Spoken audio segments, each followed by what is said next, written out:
Welcome to the Chin Podcast. I'm Daniel Chin. Today, I'm joined by Kelly Oucharek, a lifelong Hamiltonian, registered nurse with 27 years of frontline experience, mother of four, and now a candidate for Ward 2 Councillor in the 2026 Hamilton municipal election. What began as quiet concern over encampments, transparency, and neighbors feeling unheard has grown into a public voice for her community.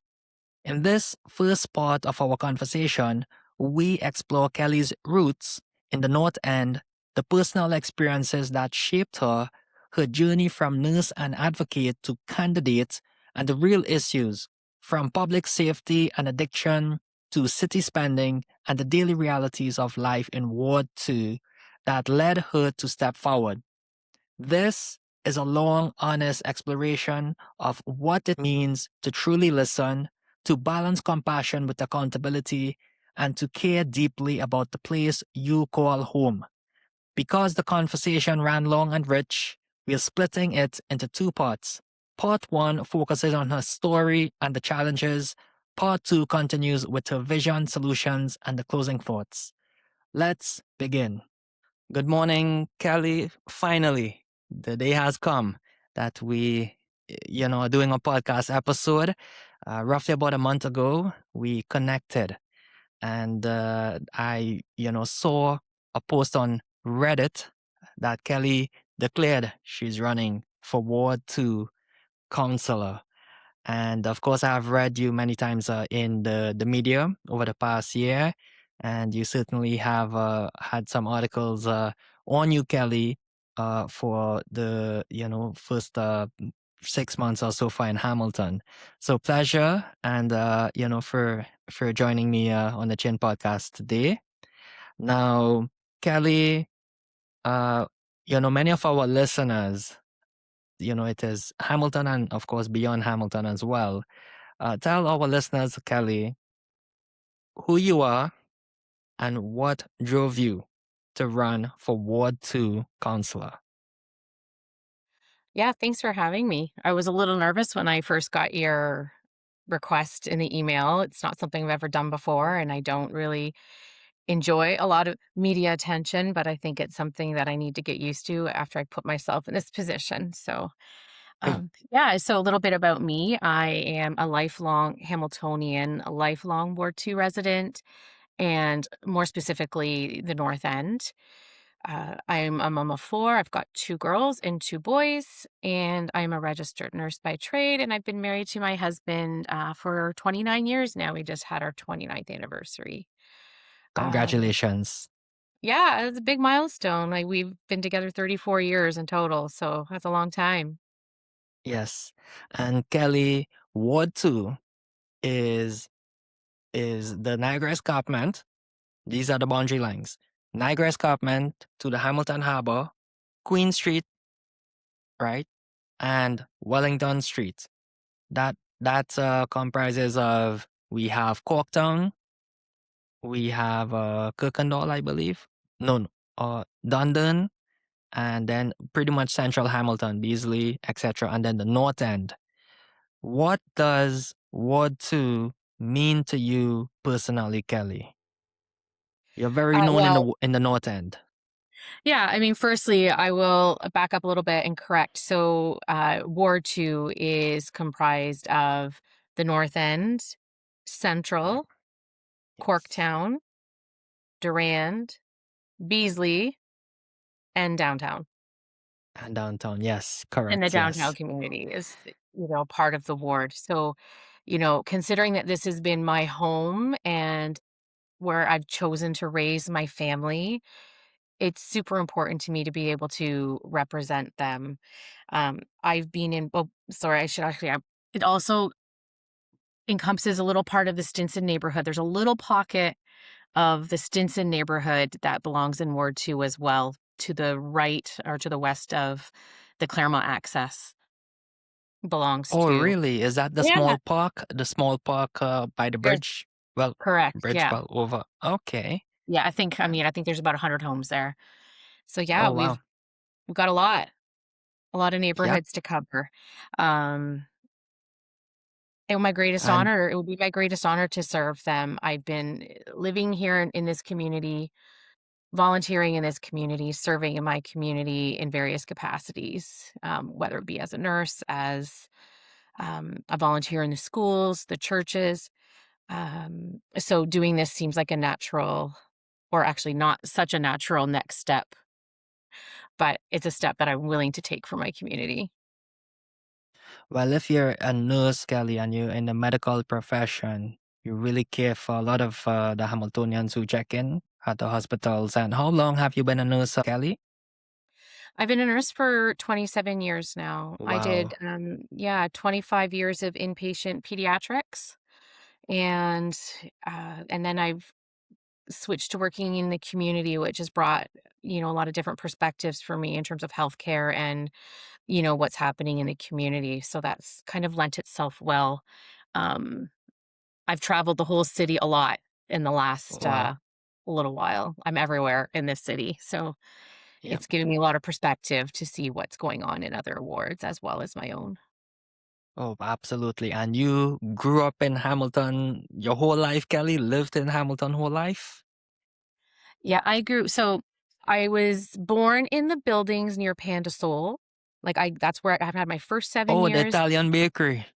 Yeah, so there's those Yes. towers there. My family lived there for a time until I was about 7, and then I moved to Jamesville, which was, like, Yes. geared to income social housing, we called it. I don't know at what point it started to be called Jamesville, but growing up, it was for anybody who's been around the North End long enough, it was called The Survey. I'm from Survey Oh, girl. okay. I didn't know Yeah, that. I don't know at what point did it Jamesville go. was called the survey. Oh, yeah, like, That's anybody who lives down here would call it who's been here long enough would know it as The Survey. Um, so that's where I grew up, and I really had sort of the best childhood there. I mhm. think it had a lot of, bad reputation, but I met the best people there, and I'm still in contact with, a lot of the people, Well, from well, The Survey. well, the North End certainly boomed. After the West End Harbour GO train station, the city spent 55 million to build it, and it opened and became operational as of July 9th, 2015, before the Pan Am Games, if you recall.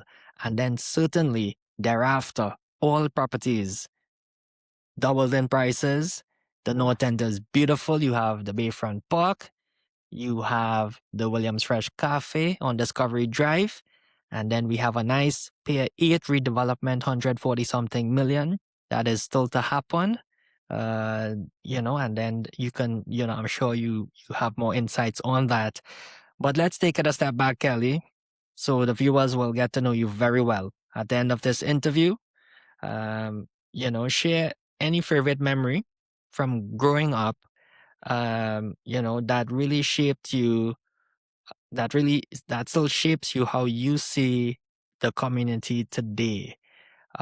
Because there's viewers outside of Hamilton that what I've learned that own properties in Hamilton, and they are also eligible to vote for the 2026 Hamilton municipal election. Any memory growing up in the I guess in the North End or the Survey Jamesville that really shaped you how you see the community today, because certainly it really changed over the years. And I would say from 2010 to 20 probably 19, James Street North turned from being boarded up properties, prostitutes, drugs people, and now there's so many nice restaurants, right? Mhm. There's even a Domino's Pizza right at the Bank of Montreal on 275 James Street North. But now it's a paid parking lot. It's not free anymore. Mhm, mhm. Many, many restaurants. It's vibrant. And that was over 10 years, But of course, things are a little bit different now in the past 8 years with the previous council and the current council. So, what favorite memory, Kelly, growing up? Take us back in Well, time. yeah, I mean, I'll talk a little bit about growing up in the Survey and just being in Hamilton period, right? We're just such a melting pot of different cultures, and that was true even when I was a kid. My friends were from Laos, Cambodia, Vietnam, my best friends were. Um, and then fast forward however many years later, my kids attended the same schools that I did, and all their friends are from different countries. And I think that just really shapes you as a person in terms of being able to communicate and exist with people from diverse communities and accept cultural differences and be influenced by them in like a really positive way. I think maybe some of the people groups have changed. Like I feel like maybe now we have people maybe more from Somalia and Syria coming here. It's different, but the idea is the same. Yes. And eh, yeah, and I think, my kids, when they started going to Sir John A. Macdonald, they said, Mom, it's the best thing. We're all one big happy family. It doesn't matter what grade we're in or where you're from, we all just talk to each other. And that was just like a really beautiful thing. And I got to experience something similar because I started giving back to the community in terms of coaching at that school. And so I also got to sort of, relive a little bit of my youth walking the halls of that high school with people from different cultures. And it was just so vibrant. Like the hallways were loud, like just, yeah, I don't know. It was just really great. And so growing up in this survey, the Jamesville survey, you know, my street in particular, I lived on Strawn Street, which is, if you Oh, know where that's right Hudson. by the bridge Yeah, so on right over the John. bridge. So I lived at number 34, for 12 years until I got married, and we had the best street, and we'd Yeah. have street parties. My dad would bring out the barbecue to the front, and we'd have now, and I don't know if they were crickets or grasshoppers, or which country they were from, but those folks would cook and share Mm-hmm. their things with us, and we would share our things with them. Um, we would, run around that survey until the streetlights came on, playing hide and go seek. We just, I don't know, it's just a really good time. And yeah, Yeah, I it's think, a and you know what stands out most too is that we have each other's backs, and it's like, and I still, when I run into people, or even online, people sort of, stand up for me because they know who I've been for the last, 48 years of my life within my yes. community because they've known me for so long. So, yeah, I think It's that's a very good community feel, and that mhm, location, right, is very good because you have the bridge you can walk over to where there's the food basics on Mary mhm, Street, and then mhm, you're literally walking distance to Bayfront Park. mhm. It's a very nice location. Yeah, the North I wouldn't End want it. is Yeah, beautiful. I wouldn't want to live Yeah. anywhere else. It's, I can get into sort of the delays about my house being built, but um, when we were running into some delays and issues with permits 20 something years ago, my husband and I drove around a few different neighborhoods. So I'm like, okay, maybe we're not meant to be here anymore. Like maybe that's not what God has in store for us. And it just didn't feel right. And we just felt like, no, we needed to wait and be patient. I can tell you a little bit more about that story later, but it was Yeah. we've had our own delays with our home with CN as well. So, Oh, okay. On near the CN rail? hmm. Okay. Well, Well, if okay. you I'll tell you now. I'll tell you now okay, since we're talking. go for it. Go for it Yeah. in case I So forget later. yeah, so we got married in '97, and we rented an apartment in Maine and Sanford for the first year we were married, and then we were able to buy a house, on Picton Street, which is, like, between James and McNabb.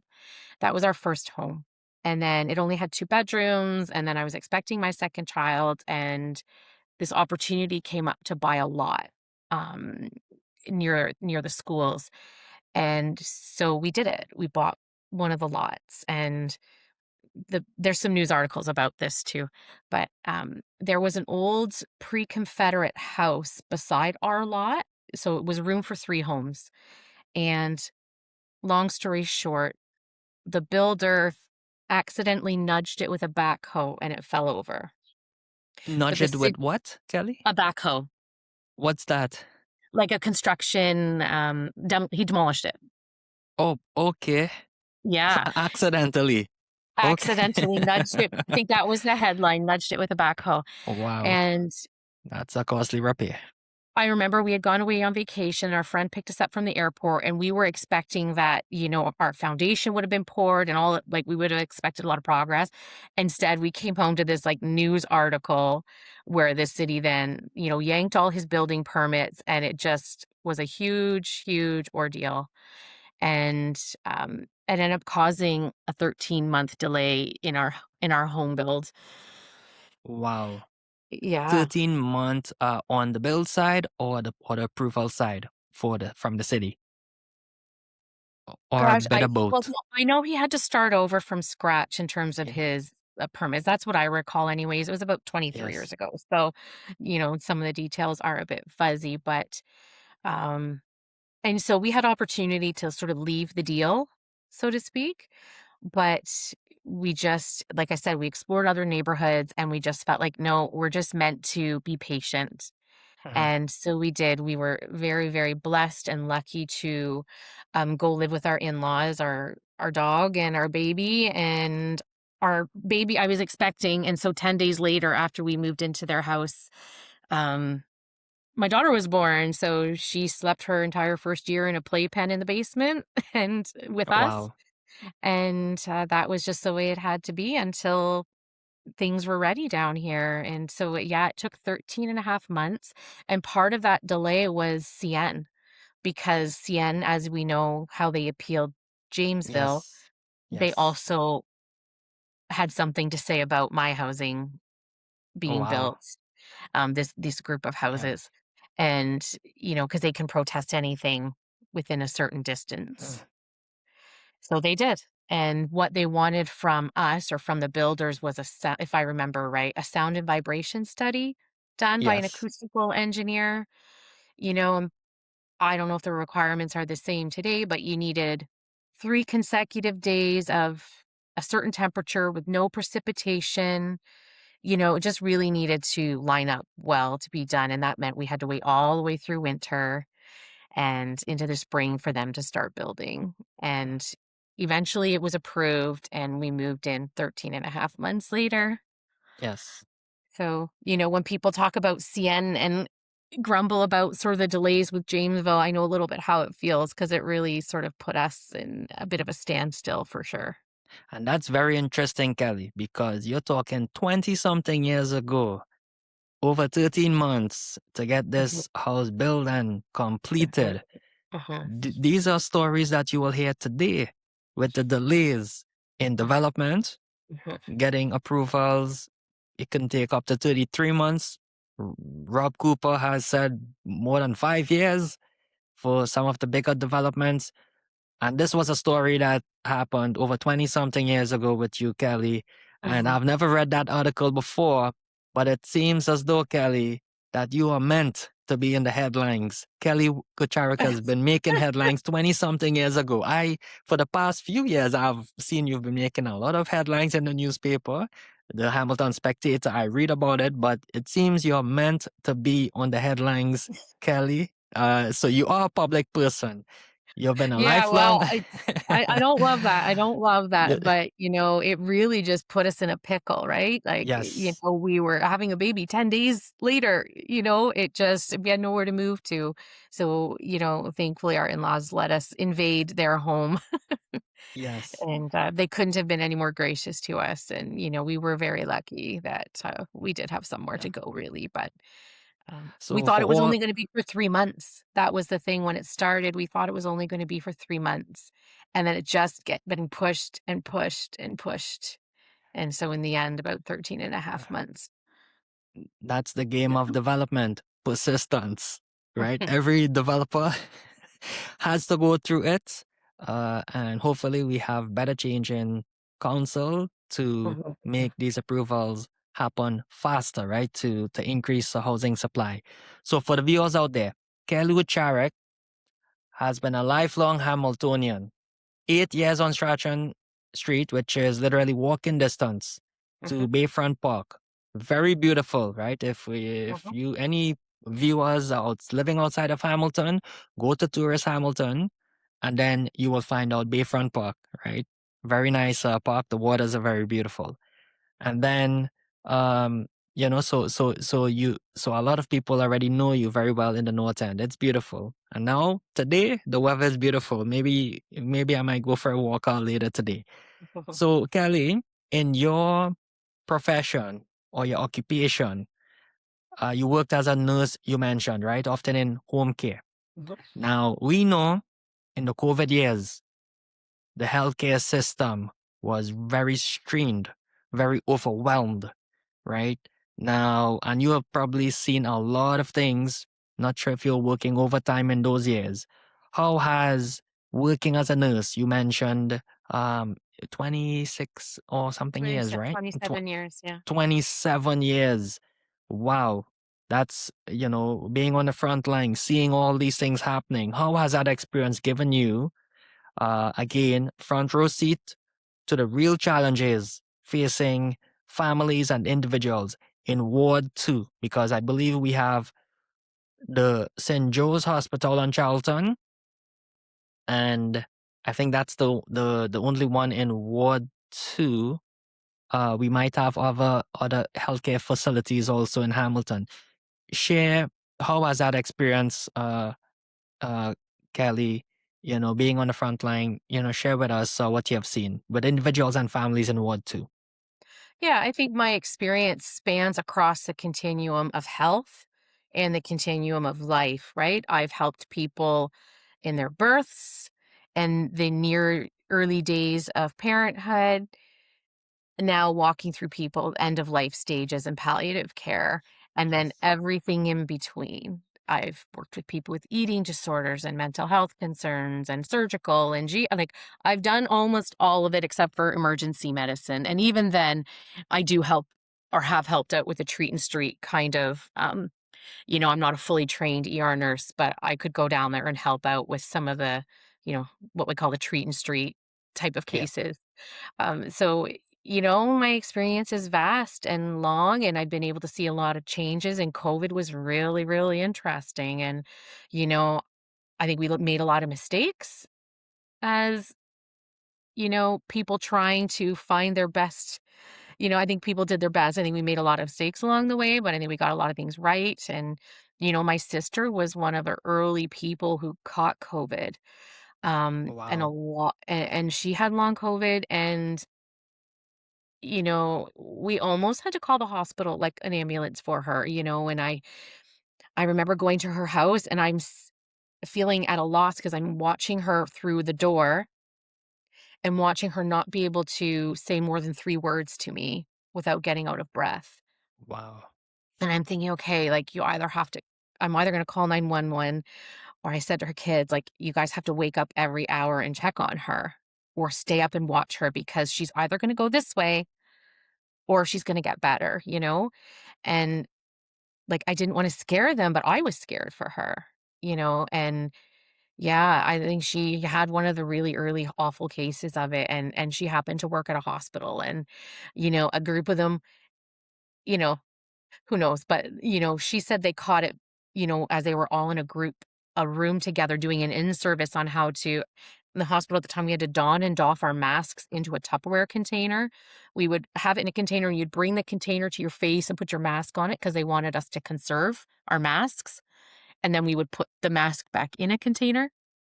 Um, and so she was at an in-service shoulder to shoulder with a bunch of people learning how to do that, and then nearly all of them were sick within days. And but being able to work in the pandemic, you're right, I did a lot of overtime. I volunteered to work at the COVID center. Um, Yes. and that started off as like just trying to get a little bit of overtime and but wanted to help in some ways. I did volunteer to work in the nursing homes because they were hit really hard. But in the end, they were looking for people to do that full time. So that didn't work out. But I was at least willing to go and help that area because they were hit the hardest in the beginning for sure. Um, being able to see sort of the ebb and flow of the pandemic while working at the swab center was really interesting, right? It was You you would said have swab center? where people would go and get their COVID tests? Yes, and they put the thing in your nose. Yes, I did yes. that. I did that test already. It's painful. Yeah, and so that's what I did all day long and to people of all ages, but, it started out just being some of the elderly folks who needed clearance to go and visit their relatives. And then as, distancing and rules were implemented, people were like, "Okay, well, I'm going to a cottage with some friends, so we all wanted to get tested and make sure we're all safe." And then it was like all the school kids and, all the super spreader events. We knew where they were because when they come in for swabs, you were like, okay, you were at this wedding, you were here, or you worked on this ward. And you could tell sort of where things were sort of exploding in the city by working there. It was just very interesting. And I do love to chat to people, and especially with those elderly folks. Sometimes you were the only person they saw in a really long time because people were so Wow. isolated. And we Yes. were meant to sort of churn people out as fast as possible because of the lineups that were at those tent centers sometimes, but I just couldn't. Like, I just had to take the time to chat with them, and that was kind of my most favorite part of it, was just being a point of connection for people who were very isolated because of the pandemic. That was kind of fun, and And was there yeah. any specific type of experience, Kelly, that you still recall emotionally, where there was any of the senior patients that you dealt with?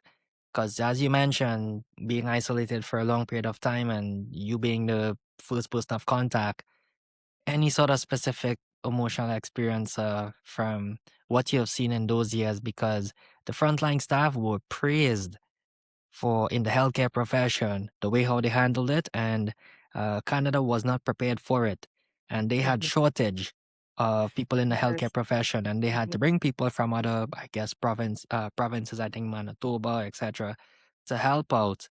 And I mostly read all these things in news because we all were pretty much in isolation, Yeah, I mean, quarantine. as healthcare workers, our heads were spinning because every time we went to work, things changed. Protocols Yes. changed. And we're like, okay, what are we doing today? Did we get it right? Some of our things that we did were not. We learned, my sister, for example, at that time, you needed 2 negative swabs to go back to work. Well, what they learned was that you would still test positive for the virus, but not really be contagious anymore. Right? But Uh-huh. so she would have a negative test, and then she would go back a week later for her repeat test, and it would be positive. And that Yes. happened to her 3 or 4 times, and so she was near tears. The trauma of having those tests done Wow. repeatedly, it was pretty hard for her. Yeah. And just to feel like, "Oh, I'm almost gonna be able to go back to work," and then be like, "Oh, actually, I can't because 'cause I'm still testing positive." Anyways, we learned a lot along the way, and Yes. in terms of specific moments, it was seeing the commitment of partners. You know, I remember one man coming and you'd watch them, you know, they're getting out on a snowy day to drive to this testing center,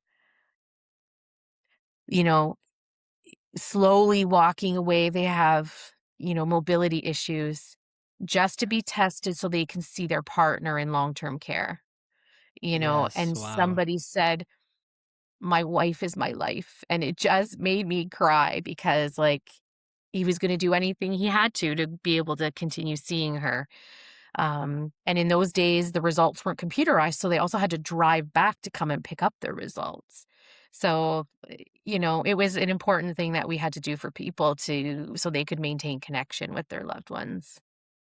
Wow. Well, Hamilton definitely appreciates you, Kelly. Mhm, For all those work and efforts in the healthcare profession which you did in the COVID mhm. years. For the viewers out there, Kelly mentioned that elderly person, the woman, she said, no, the husband said, "My wife is my life." So for all the husbands out there, my wife is my life, right? That husband went and got tested, just so he can see his wife, who is his life. All Yeah. right. So that's real love, Kelly. So Kelly, that was a great story. It's very powerful because a lot still it's probably long forgotten. Post pandemic, everyone is so happy now they can go out, they can see their friends, etc. But those times were a really wake up call, sort of like we're in the new normal, which we Mhm. are living in today now. But now we have more sort of issues on the table, and we'll discuss more of this as we go forward. Now, also, Kelly, I can tell you're very family oriented, right? And you mentioned married to your husband for, I believe, probably more than 29 years. 20, so close to 3 decades, Mhm. right? Close to 3 decades. That is definitely for all married people out there, right? They can come to you, Kelly, for advice, right? How to do all these things. You're like a superwoman. You're, I three do a years lot. married. I wear a lot of hats in my life, Yes, that's for sure. 4 kids and etc. And you're doing very well, Kelly. And of course, a longtime Hamilton resident. Now, how has all of these things, would you say, influenced your decision to step up as a candidate for Ward 2? Because this is where you reside. How has that influenced you? All of these life experiences, Kelly. What would you say? Well, I mean, I think first off, it was sort of not something I ever expected I would do. I used to sort of hide under a political rock and I was a little bit cynical and, I voted when I felt like it.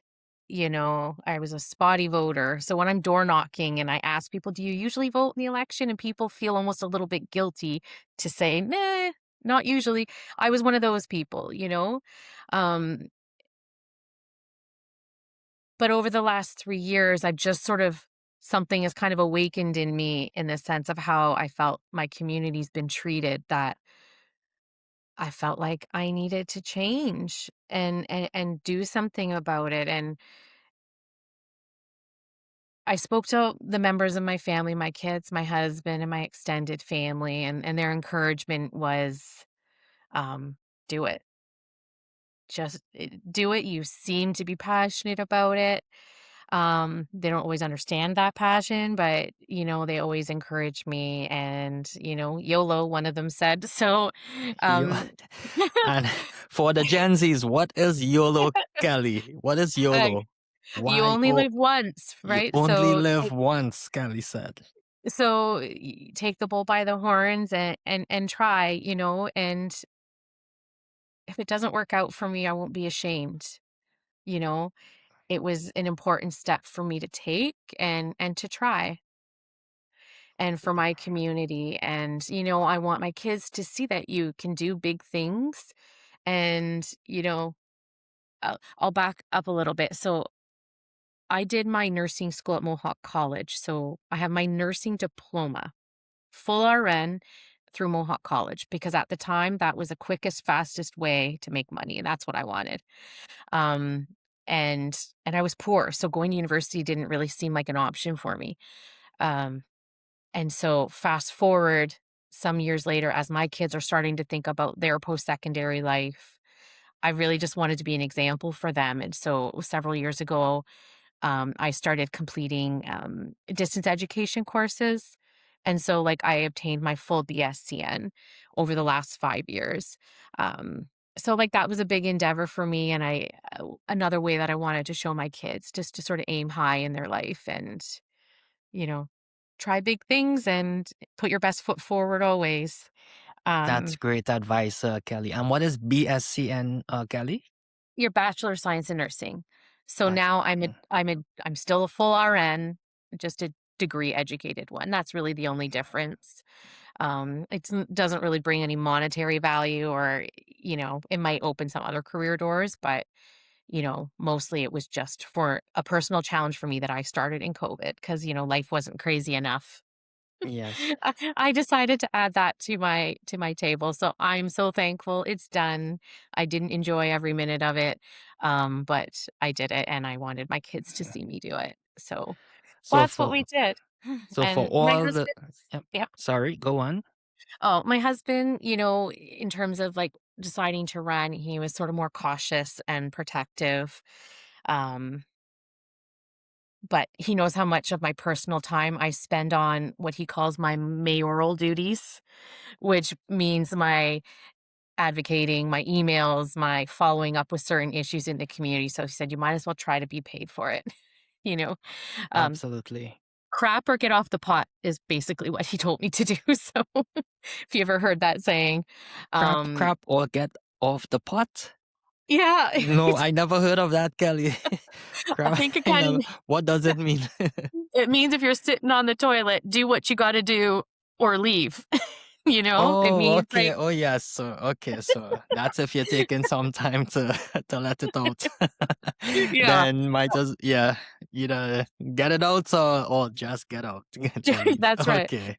Yeah, and so I kinda took that to heart, and, so many of my friends who live around and who know me well just encouraged me, and some of them call me the mayor of the North End, which is kind of Wow. funny, which, I mean, I think that's a big honor, but, um, yeah, Well, so I you just said sorta. yep. No, you certainly have very strong influence on the North End, Ugh, Kelly, and very, very great advice, Kelly, being a great example for your kids. And I'll certainly make sure to hashtag YOLO, you only live once, right? And you just gotta go out and try. So for all the viewers out there, and you Gen Zs and the millennials, because in the analytics, what I've seen in all these social media, Kelly, when it comes to election, the ones who are only very um like watching all of this content is people in their 30s, 40s, 50s, and 65 plus. What Mhm. happened to everyone in their 20s, right? Well, I Are they don't only know. concerned when there is a tuition, the tuition freeze in the schools are removed, and then the voicing their concerns to Doug Ford? Is that the only time when they get into political matters, when it matters to them? It's a really important election in 2026 for Hamilton. So the Gen Zs, right? Kelly Oucharek is a great example, But right? I don't know if that's true because I volunteered, I didn't volunteer, I was paid for it to work for the last election, like the federal election. And so like I was a poll supervisor, I think Oh was my wow, title. It was again something I'd never done before, but I was just really interested to see like sort of the inner workings of how it all works. It was harrowing and nobody told me how hard it was going to be. this was last year. Last year was the Yes. federal. Yep, yep. Yeah. Nobody told me I would be out from 7 AM until 4 or 5 AM. It was awful. Because once your polling station closes, you're responsible for the votes, and you can't leave them, Uh-huh. and all the polls close at the same time, so you all go to the place to drop them off, and you have to attend to them until they've all been accounted for and taken care of properly. So, that was I think, like, a 19-hour day for me, I think. 19 Y- or 20-hour day. Kelly, did you say 4 p.m. to 4 a.m.? So, I had to be at my polling station by 7 AM to set it up, Yes. and then polls closed around 8:30 or 9, I Oh, forget specifically, PM. We had to clean up, and then I, as a poll supervisor, had to keep all of the election materials in my vicinity until I dropped them off. So, I drove them, and then you waited in line with a lot of other people whose polling station also closed at the same time until the campaign office could take in your ballot boxes and yeah. so So, you had some experience and exposure, right, when it mhm, comes to mhm, how this mhm. process works. Yeah, but doing that, because I volunteered to do it or I chose to do it in my neighborhood, I got to see who came in that day. And I saw so many of the kids that I know, I call them kids. They're not kids anymore, but they are their early 20s. And they come in with their whole family and they would come and they'd vote together. And these would have been people who were newcomers. Like, the one family that I know are Karen, from Burma. And they were the first family I knew from Burma 20 something years ago. And now she's old enough to vote. And she came with her whole family, her grandma, her mom, her brother, and they all voted together. And I saw that a number of times that day. So these are youth that I know who, are using their voice and their vote. And I think that's pretty cool. Okay, so there are actually many youths that in tune with what's going on in politics, and I think probably many more youths are getting more engaged in these city matters because Kelly affordability is growing Mhm. much more unaffordable in these times. The content that I see that is coming through with uh, um, when it comes, I think we are technically in a recession with two consecutive quarters of negative GDP, and that seems to be on the news right now. Inflation with food, gas, etc., all these things, it affects everyone, including the young folks. So certainly, I think there might be more young people or the Gen Zs. I think you Mhm. have to be 18 years at least to vote, or is it 16, Kelly? 18. 18. 18 years. Okay. So 18 years and or older for all the young folks out there, you are eligible to vote, right? So just so you know that if you're in Hamilton.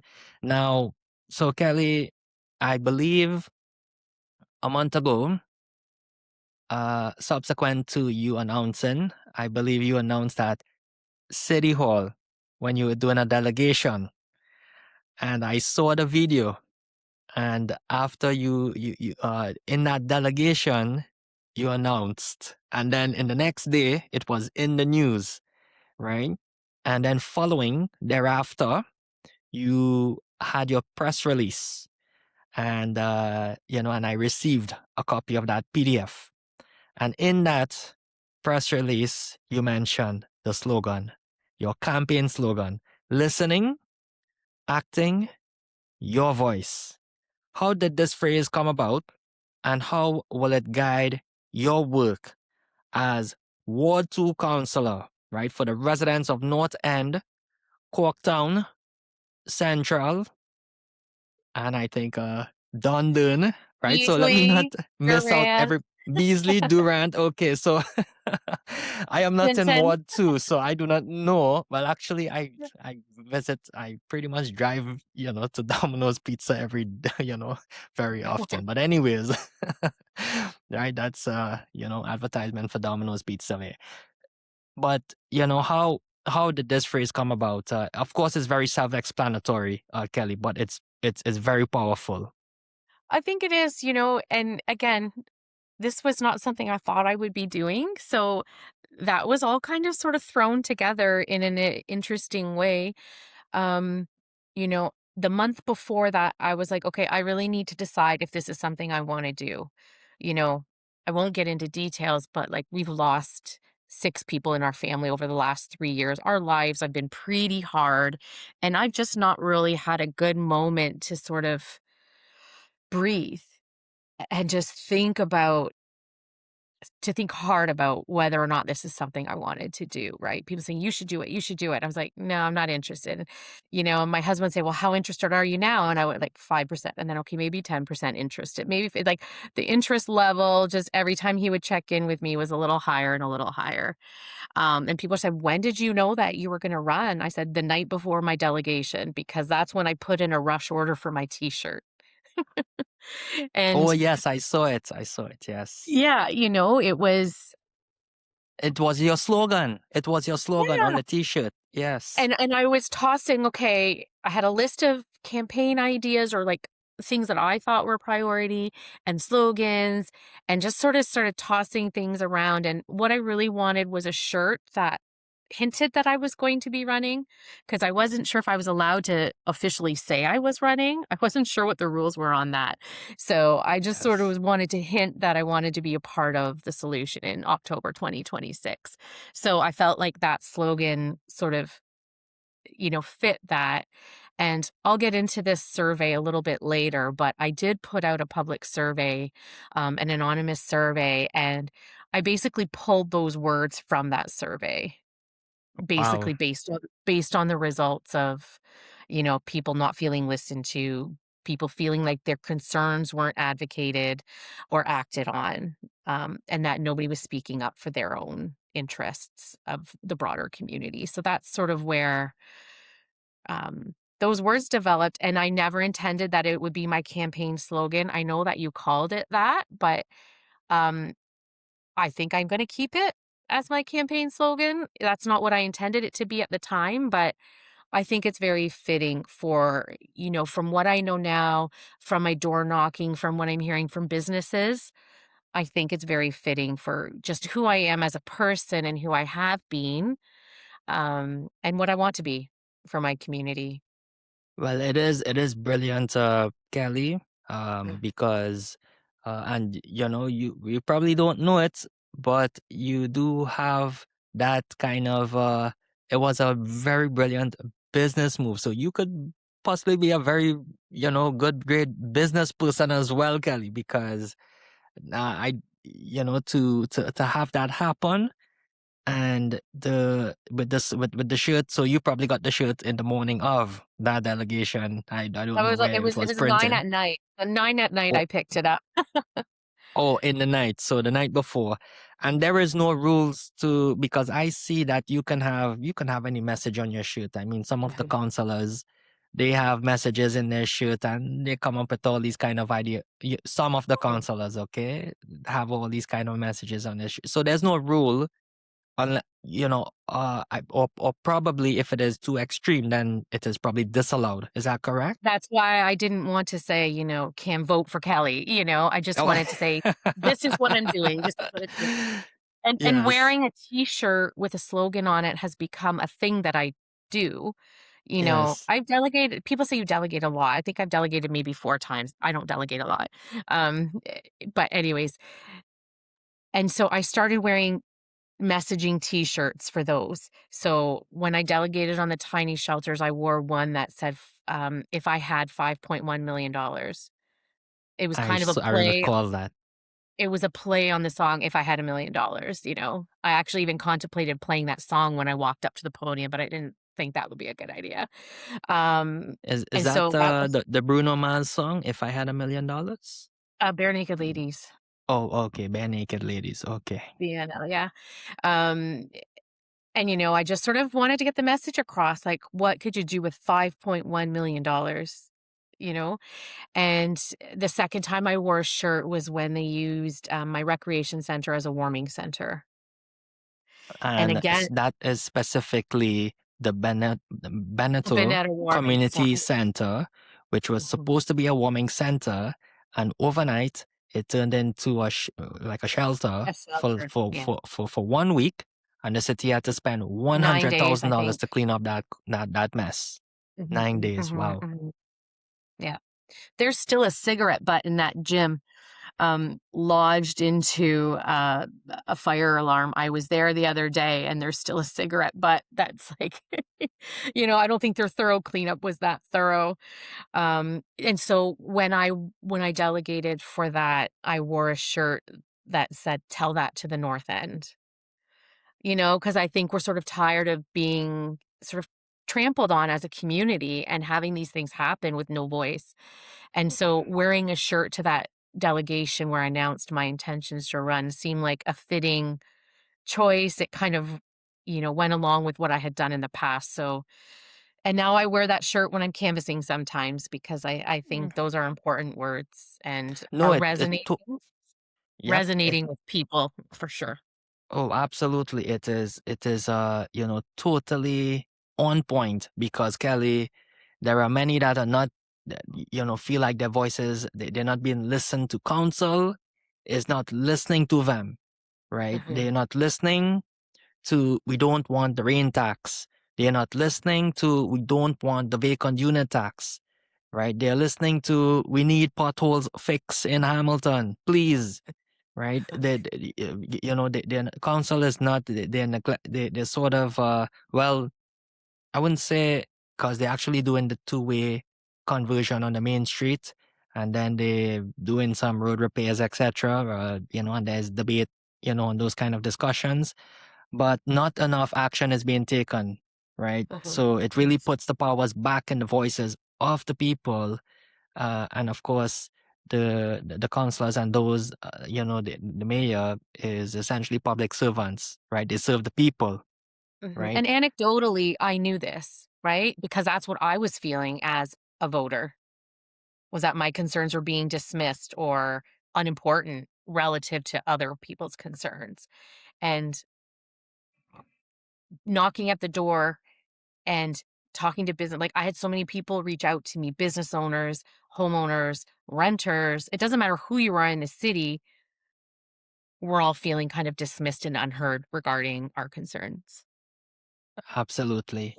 So now you declared you're running Kelly, right? Was there any like taking it a step back, was there any specific moment or situation that where you turned from the concerned resident into a vocal activist? What was your first, of course you were you were very in tune with everything happening in the North End. As you mentioned to me yesterday in a phone call, there was I think I did see it, the trailer that got on fire on the Mhm. North End there, in the vacant lots, right? So you're very much in tune with everything. You very much care about your community. But take us back, right? What was the specific moment or situation that turned you from just being a concerned resident, you had enough, and now you became a vocal activist, Kelly, and a very strong one, uh, from what I've seen. Yeah, I mean, I think firstly, the word activist kind of makes me cringe a little bit. I don't know. I think I prefer Okay, advocate. advocate. Okay. I have to like Well, learn. you do have very powerful influence on the North End, Kelly. So okay, so It, let's okay. Advocate, vocal advocate. you know what? I think that the word activist is tied to so many other more negative things that I like to feel like what I'm doing for my community is positive. So, but Yeah. anyways, I'd have to So look at the true a definition. positive activist. Yeah.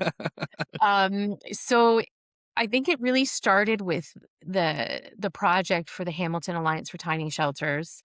Um, Yes. the city announced they wanted to put, I think it was 25 sheds for the homeless, about 50 meters from my house, 100 meters from the school, but more importantly, 17 meters from my neighbors' homes who lived Wow. directly across the street. Right? You know what? I live 50 meters away. I could go the other way. I don't, but for my neighbors who had to sit out front or, go to their car, they would be, faced with that sort of every day. And, part of the frustration about that became that we were just told it was happening. Nobody asked us. Nobody cared to ask us. In fact, we were, I think, even it felt intentionally cut out of the equation in terms of being able to speak to the matter. And this was because, the announcement was made late on a Thursday or a Friday. I don't remember exactly. But the meeting at the city was happening on a Monday. So you actually need 24 hours to delegate to register, or 24 hours to and 48 hours. I forget sort of the exact parameters, but you need 24 to 48 hours notice to come before council. And so they didn't give us time to really even organize and declare our concerns.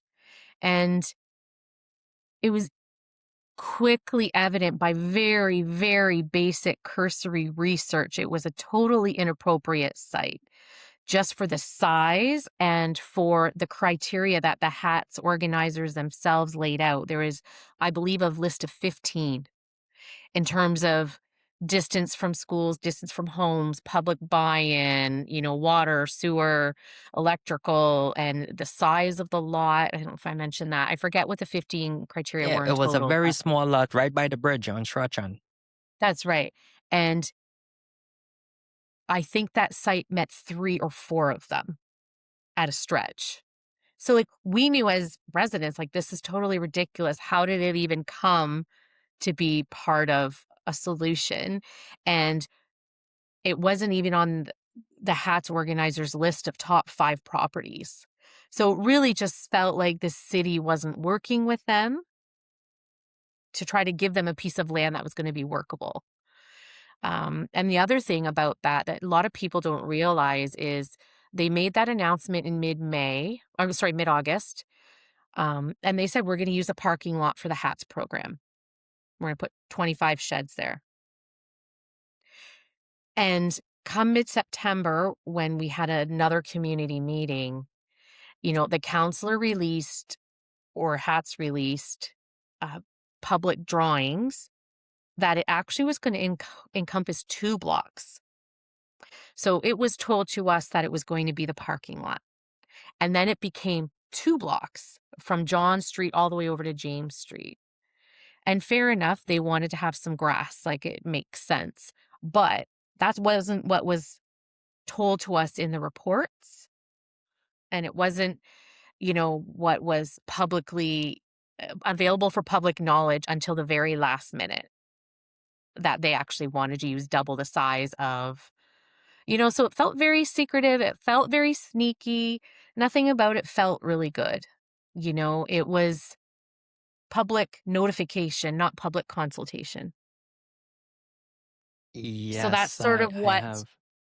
Yeah, that's sort of where my voice sort of started to land, and organizing with my neighbors. And at the end of the day, I think we impacted that decision a little bit, but at the end of the day, the HATS program decided that this was wholly inappropriate and we just can't make this site work.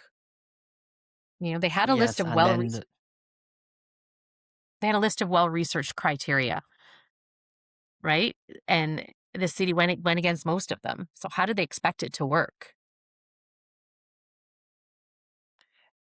that is why city should have public consultation instead of just trying to do, to make such decisions in that kind of manner. And I've heard similar stories, Kelly, where Mhm, it was sort of last minute, and you said 24 hours, and how could anyone prepare for delegation, etc. And most Hamiltonians, they find out about it in the Hamilton Spectator the next day after the mhm, decision was made. mhm. Yeah. So it's really great, Yeah. and the final outcome with that hats, at that period of time, it didn't happen in that Mhm, piece of land by John and Strachan, mhm, no. and but more recently, they beginning this year, they had, I think, about 12 or 20 cabins or something built on Cannon and Wellington Street. Mhm, mhm. And I'm not sure what the update is on that for approvals, but that's the Hamilton Alliance Tiny Shelters, right? So And again, no consultation. no consultation on that. No Well, consultation on that, and a lot of people don't realize, the city has rules about, um, erecting shelters within 300 meters of another shelter, and that's very close. And again, it's also right across the street from a residential community, and it's right around the corner from the Good Shepherd, and I think the intention is yes, good, but why are we trying to shove these projects in these tiny little postage stamp size lots? And, going back to sort of the consultation piece of it, when the counselor did finally organize a meeting in late August, you can find the videos now online. uh Um, he took it in the teeth that day because people were angry, and because he was also sort of trying to control the narrative of what we could talk about.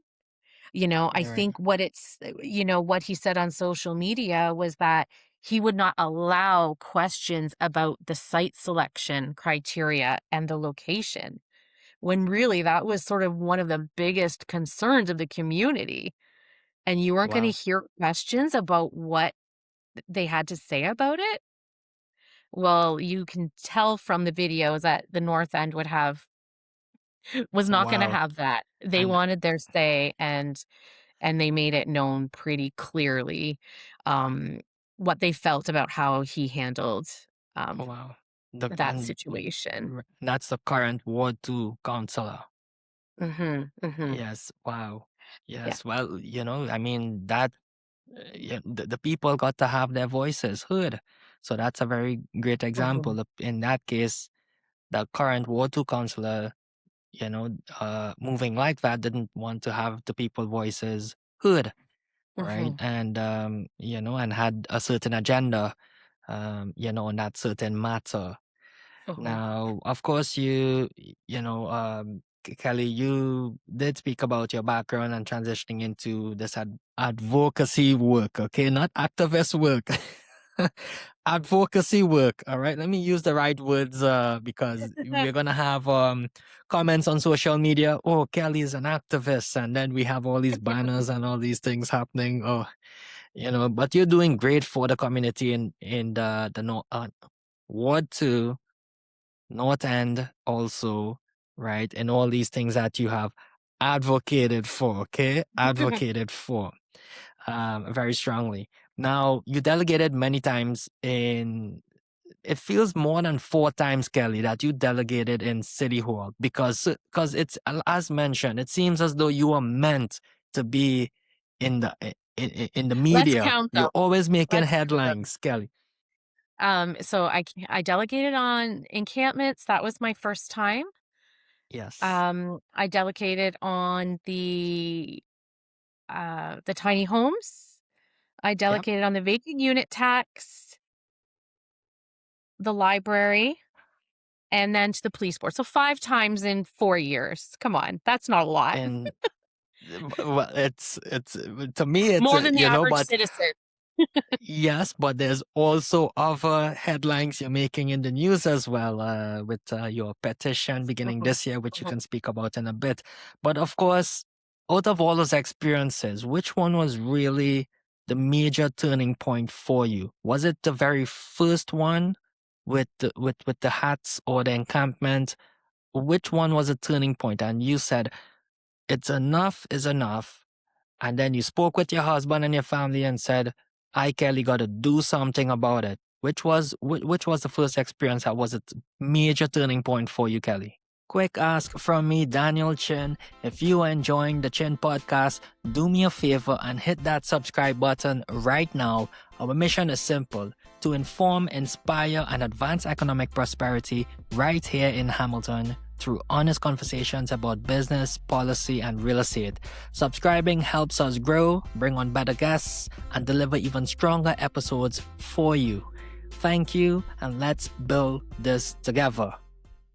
Well, I think I think hats was sort of my first, sort of experience in sort of advocating for the community on such an important matter. But I think delegating on encampments, I think, was a huge step for me because I felt like not only was I stepping up for my community, but the city at large, and no matter what area of the city you were in, if you had encampments, we were all impacted the same. And there are strong voices who support the encampments being where they want to be. And I don't disparage them. I respect they have that opinion. I mean, I don't share that opinion. And I think we all can have different views and still be nice people, you know? But I think what I saw happening into our parks and our public spaces just didn't really feel right and humane for those people living in them. It wasn't a safe situation. I mean, I have never read about so many murders, stabbings in our public parks until 4 years ago. That's the truth, Yes. right? My brother-in-law lives near Montgomery Park, and they have the shooting, there was a man in a tent who was shot. And they have that from their porch cam. Yeah, They can that's hear in it. the Corktown, Montgomery. No, it's more east, like, in Ward 4. But Okay. Montgomery Park had a fair amount of encampments at one point. Um, Yes. so it didn't match. So many areas of the city were impacted, and so, finding my voice and going to City Hall for the first time to speak out about that, I joined a group of residents from different areas of the city who sort of felt the same and felt compelled to sort of speak up for, the broader context of Hamilton and sort of what damage was happening to our public parks and to the communities as a result of the encampments being there. Yes, and so one is the parks, and in terms of the encampments and the homeless people, what are your views on that? Because they were, of course, it took a number of years, post pandemic, and I believe in 2024. Yep, it seems as though March 2024, when the encampment protocols was now in place, and to move them out of the parks, the public parks, because yes, there was too many fires where they were using the propane tank, and Uh-huh, there were fires in even the washroom facility uh-huh, in Woodland Park in Sanford and Barton got on uh-huh, fire. It was more uh-huh. than $500,000 to repair that washroom. But there was many fires in Powell Park, on Birch Avenue on Barton. Mhm. There was fires in uh there's too many fires in Hamilton. Yeah, and it's funny because, I did become sort of known for being able to help people with those types of situations. And Yes, they would reach out to me and say, "We have this encampment here at this park, and this is happening. What do I do?" yes. And you're Were you right, the the one, fires. Kelly, that were going out in public and treating them? I think there was what do you call the Naxalone kit, where you treat them when they're overdosing. Did you do those Uh, treatments in person as well? no, no, no, Oh, no. okay. No, no, no, no. Um, I have done nursing work in shelters for sure, but no, not in terms of that. But no, I'm saying residents would. So I'll give you an example. Someone on the mountain had significant encampment abutting their backyard. And, they're like, what do I do about it? So I had people reaching out to me from all over the city on that note. And something that also really stood out to me or was a big moment was I had a lady reach out to me on Facebook saying, again, we have encampments that are basically almost touching our backyard. We're three elderly ladies, there's three homes, and these guys have been there for a really long time, and they're having fires, it's late night music, they're throwing garbage in my backyard, and then they told me that they're having trouble sleeping because people were going in their back they were using a ladder to access their backyards while they were sleeping, stealing their hydro, stealing their water, and you know what? It's awful those people are in that situation to have to steal their water and hydro. Of course, you can acknowledge that, but also, on the other hand, acknowledge that when you're a senior elderly lady, to have someone going through your backyard at night and causing you to not be able to sleep is also not right, and they said, "Between the 3 of us, we've reached out to the Ward 2 office 20 times, and nobody's responded to us." Wow. And I was like, "You know, I it took me 1 phone call to call the encampment team, and they were there the next day, and I had high-ranking police officers who came, and I said and they took time to speak to me. I said, "You know what? Don't talk to me. Go knock on the doors of those ladies who have had to deal with this for a really long time." And My voice is not as important as theirs, that's for sure. And they did. Like the police took the time to knock on the doors and it just so happens, I don't know if you saw online social media, there was an encampment in the rail trail, large encampment, and the man had a sign that said, sorry, I don't swear, but fuck around and find out. I don't know if you saw that. Well, yeah, homeless encampment person holding up a sign. Is He had like a sign staked into his property on the rail trail. yeah, To his right. where his encampment was, and that was the man who was behind these ladies, and so when you would pass What by in the park, and what did the sign say, Kelly? it said, "Fuck around and find out." It's, uh Fuck it's, around and find out. I But don't I what don't I talk what to is the it girl, I'm just supposed to mean repeating what though? was on the sign. Yeah. I think it means, "Don't mess with me, or you'll Oh, find okay. out," and Okay. so that's what these ladies had living, behind their backyard, Oh, wow, that's and insane. and And the online community was, like, horrified and enraged that this person was staking his claim over this land in the rail trail and, like, threatening, posting these threatening signs, and I thought, well, imagine being these 3 ladies who had to live with this person behind them for months and Yes. didn't feel secure going into their own home and their own backyard. Like, that wasn't right either. So, that's sort of where my voice grew. So the encampments, I had a feeling it would have been yeah, because it was really bad and it was Mhm, serious and it took some time. And then at one point, the encampment they started to be right in front of City Hall for a few months, mhm, and it was called Tent City. mhm, Hamilton, was called Tent City, and it took some time for the mayor to take action to have them moved, and then I think afterwards they were on uh this was Vic, Victoria, no, on Wellington Street North, right in that park, and then now that has been cleared.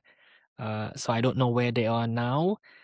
and that was Now a a protest. month, That was a protest. I don't know if you know that. yes, it That was it a was a yeah, it protest. was a yep, protesters, yep, it was because they were moved from the Bruce Trails, I believe, Mm. and then that was a protest, yes, and then they went to They straight went to from City City Hall, Hall, and then they went to Beasley, and then they went to Wellington, and then they disbanded.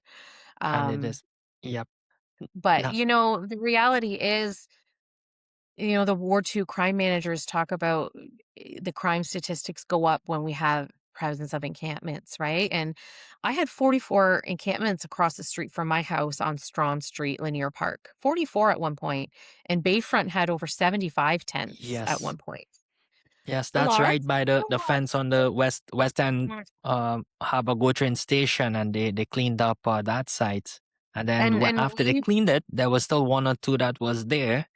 And I Mhm, remembered seeing, I guess the police or whomever came and mhm, said, "Hey, you gotta go." And he came out of his tent after taking a nap. And they removed them, and since then it's been cleaned. It's mhm. cleared.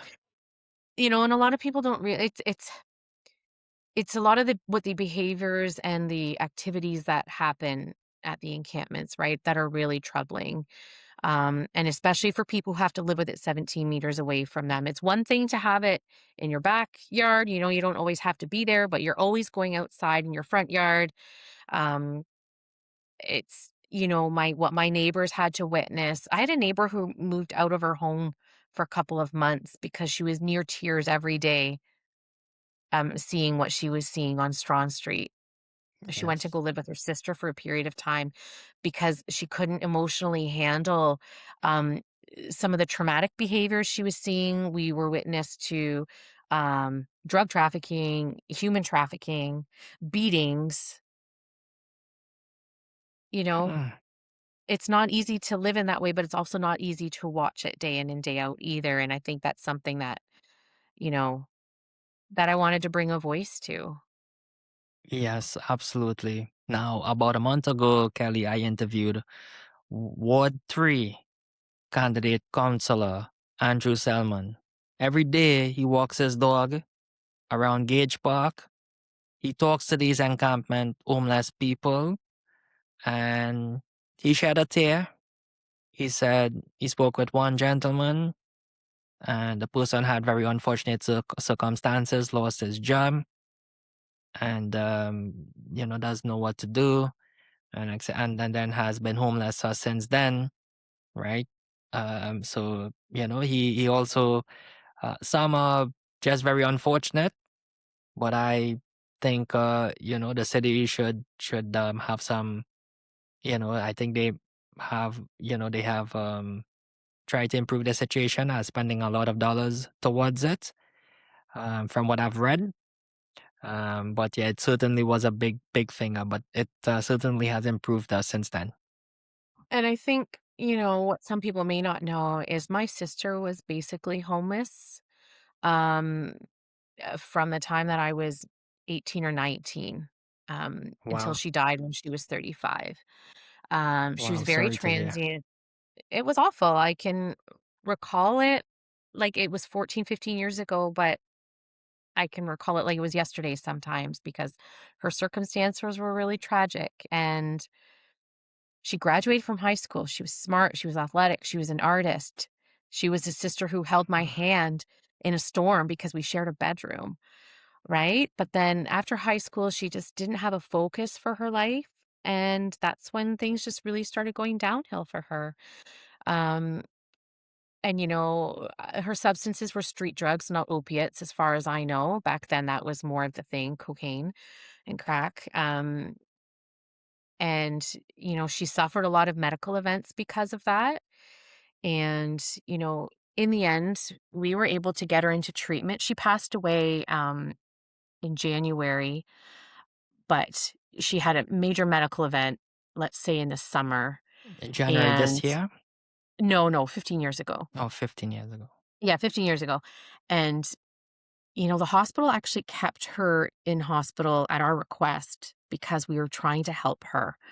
We just said, like, she was waiting to get into rehab, and that was, like, a really hard process. Like, I don't know what you need to get in now, but at that time, you needed a lot of medical tests. You needed blood work and pap smears and, TB tests and all sorts of things to be able to go into treatment at the time. It was part of the requirements. And so, if you guys keep her here, we can get all these things done and, try to keep her stable so that she can go to treatment. And she did.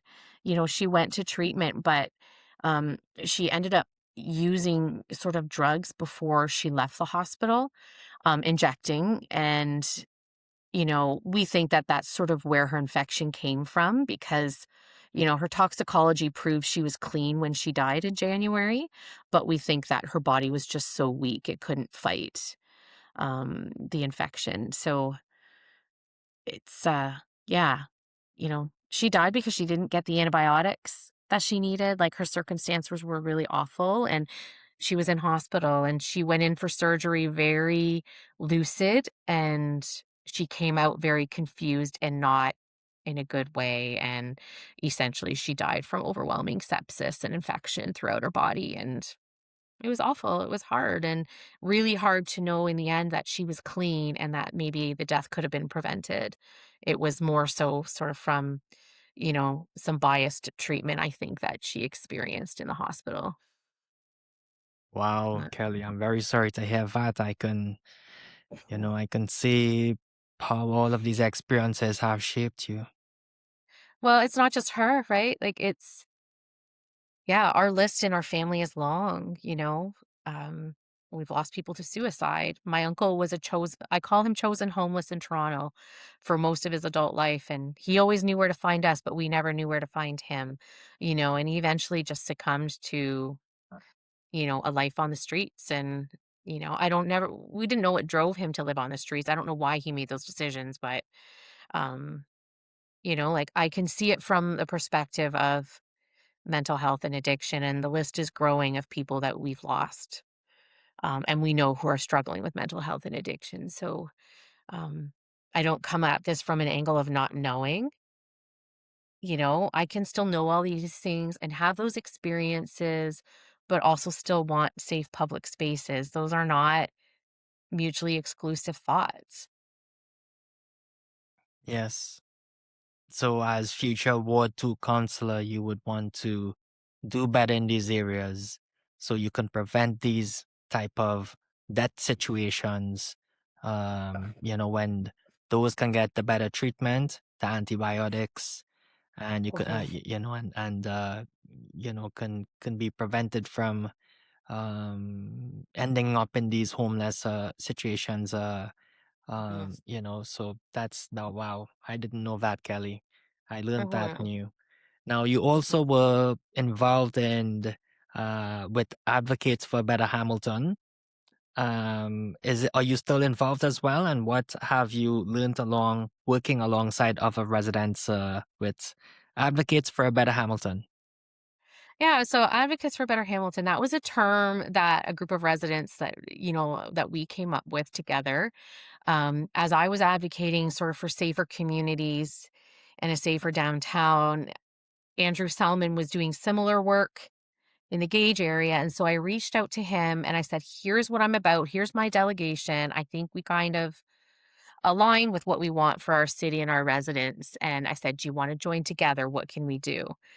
So he came along to my team of me and another Ward 1 resident, Ryan Furlong, also was experiencing a lot in Ward 1 um, in his neighborhood and also was close to the tiny shelters. So he joined along in our group. And then one day I had this random letter appear in my mailbox from a man named Chuck. Chuck Chuck? for Chuck. There's Okay. like, I watched your meeting at because I did a community meeting at Bridgeworks where over 250 were there and it was recorded and he saw it online. He's like, I'm really behind what you're trying to do and I want to support you. I want to like work together. Like, what can we do together? So we formed a group of 4 and that's sort of how Advocates for Better Hamilton sort of came up. And I would say really it's not a group that is live anymore. We all talk, Mhm. but in terms of advocating as a group, we don't do that anymore. That was more for the legal action we were trying to, that was sort of an idea that we came up with to just try to force the city to think better about what they were doing to residences and neighborhoods. And none of us really needed or wanted to benefit financially from anything. It was really more just to, you know, try to spur the city to think twice about where they were putting encampments and the impacts they were having. It's funny, the city won't put pickleball within 100 meters of a home. That's their standard rule because they lose the peace and reasonable enjoyment of their property because of the noise of the pickleball. And it just made me laugh because I think of what people who've had encampments 17 meters from their door have had to endure. And Absolutely. the barking, like if you talk to residents on Bay Street, there were some really menacing dogs there and they barked and barked and barked. And, it just, I think many residents lost reasonable peace and enjoyment of their properties and their life really living near the encampments. And I think that wasn't something that was talked about enough. And so it just made me laugh when I heard that we won't allow pickleball 100 meters from a home, but we'll let this happen, which is far worse and far more harmful. Yes, it's the same recently in the news in Ward 3. And by the way, Andrew Salmon, when I interviewed him last week for the Ward 3 candidate councillor, he gave you a shout out and he says, shout out to Kelly, Yeah. right? So, yes, you guys did meet in the Advocates for a Better Hamilton. Mhm. But recently in the news, where they were planning to relocate the Salvation Army in Mhm, Ward mhm. 2 to Gage Avenue North, right? In that area, they received a lot of resistance from the residents there to have the Salvation Army relocated there because it will bring that profile of that is right opposite the TD Coliseum, and and they were heard, and they're reassessing things where they can relocate that Salvation Army as well, because when TD Coliseum opened November 2025, and I believe the first show was a Paul McCartney from the Beatles. I think Paul McCartney is from the Beatles, right? Hmm. Yes, and then they had to put a black top to cover the Salvation Army. But I've been reading a lot of not so good things, uh, to have that kind of um, look on that street, and it's just not. It doesn't mix, right? It's Yeah, a I lot of mean, events there, and I tip my hat to those folks over in Ward 3 because I really felt for them in not being asked and not being, you know, but I think on the other hand, at least they had an opportunity to speak up. Whereas for us here, we didn't get to speak up about the hats and we didn't get to speak up about Barton Tiffany. That announcement was also made late in the week, so we couldn't delegate. wow, It was so I'm like, we are treated differently here in Ward 2.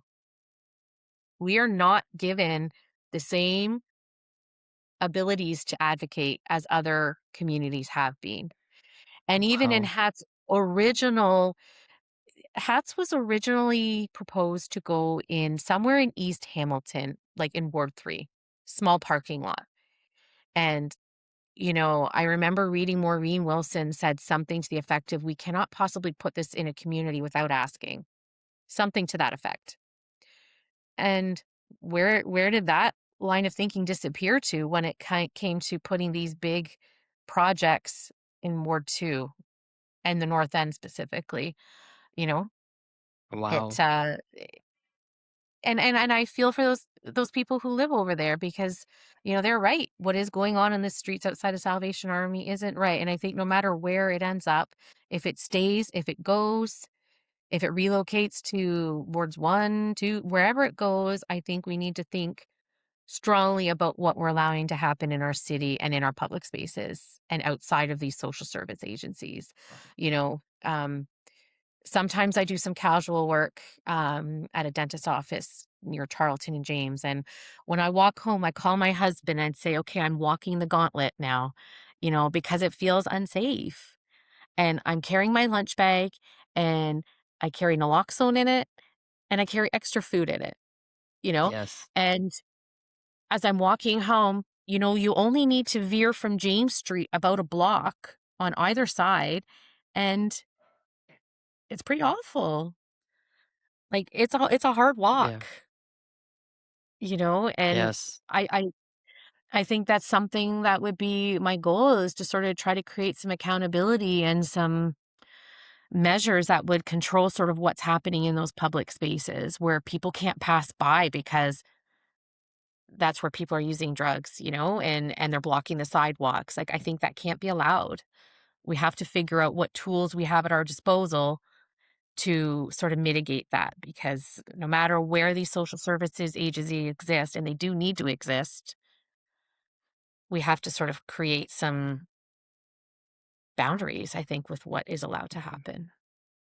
And your current Ward 2 Councillor, Kelly, is Cameron Crutch, or if I pronounce his name correctly, Crutch or Crush or Crutch, what, his Which I name, think. Crutch, okay, Crutch. And so also, Kelly, beginning this year, you had a very big petition that you launched beginning in, I think it was January 15th, 2026, okay? January 15th, 2026. What motivated you to take that large step, Kelly? It was millions lost at City Hall, okay? You had about Okay. 1,616 people signed, I believe. And it was really, about persistent and systemic failures that meet that meet or met the threshold for provincial intervention under municipal acts. to protect taxpayers and restore integrity to Hamilton's municipal governance. Because you mentioned lack of accountability, lack of transparency, all these things. We had, you mentioned Barton Tiffany, micro shelter project mismanagement, 5.1 million, or over 300% over budget. It was supposed to be 2 point something million. It ended up being 7 point something million, right? And I believe they took 5 million from the reserves that they got from either federal or provincial government, and they allocated that to cleaning up the site that was not supposed to, like, it wasn't compatible, right? In the, at first, because there was contamination, right, on the site. There's also the 52 million cybersecurity breach and fraud. There's also the Red Hill Valley Parkway Judicial Inquiry, 45 million spent on that, where they found systemic failures in leadership, staff collaboration, oversight, and workplace culture that contributed to preventable accidents and fatalities. And of course, a rising property tax, which is the biggest one, 23% cumulative increase in property taxes over the past 4 years. Fraud and waste hotline audit, 1.2 million in losses, right? And that was a big one as well, where the city itself found inefficiencies, right? And then they're spending 200 million annually, housing and homelessness, as you mentioned. HSR bus ban, project cost overruns, over 100 million, right? A project that was supposed to be 250 million went over, project budget has grown to nearly 400 million. And the list goes on and on. There's Ontario Works oversight failures, freedom of information and privacy non-compliance. All of these things you touched on, and you can also elaborate on, Kelly. What motivated you to take that larger step, launch a petition, receive I probably could be more than 1,000, more than 2. I don't know how many thousands. Have signed it? Yes, yep. It said 1,616. It feels like much more. 1,616. Yeah. 16 people signed. What was the motivation? Because I certainly read that headline again. Kelly is in the headlines. I think it was, sometimes I get these ideas and I act on them in the moment, and I need to really think about this. Is it a good idea or not? And, I drafted that petition probably a couple months before I even launched it. And, because I was so frustrated with, isn't it staggering what you just read? It is. Like It has a long list of problems. So let's backtrack. So I was growing very frustrated with sort of the repeated bad news coming from the city of Hamilton. And I just wanted to put it all together in one spot, because I think for people who don't follow closely, they maybe don't think it's that bad. But then when you put it all together in a list and read it in the way you just did, you think, wow, like, we are really hurting. Like, whether we don't have the right people in the right jobs or we just don't care. What is it?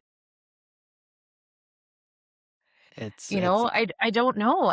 And so when, I was opposed to the Barton Tiffany shelter for a number of reasons. And so when that Auditor General report came out, and it was scathing, and it showed all the things that we knew and that the community brought forward as concerns, because you remember, the city didn't let us delegate on the Barton Tiffany shelter. Wow. There was no opportunity to delegate, to organize about it. Wow, I didn't know that. There I wasn't. know it was very mishandled. Like with in the the beginning procurement stages. process, yeah. Yeah. So, they made this decision, they publicized it, and then there was no opportunity really for us to organize and delegate. And so we held our own meeting. So the residents of that neighborhood, so again, I live about a 10-minute walk from Barton Tiffany. People are like, well, I can't believe, like, why are you so opposed to everything related to homelessness? And I said, well, those residents reached out to me for help because they also live 17 meters from that location. The folks on Barton Street, the folks on Hess, the folks on, people live very close. It's not, sure, it's industrial to the north, but to the east, west, and south, people live there. There's a school there. They have lots of concerns, right? And they're valid. Um, and so they reached out to me for help in organizing. And I said, like, I'm willing to help you, but like, this has to be pulled by your community. Like, if you want to fight this, I will help you because I believe that you deserve a voice.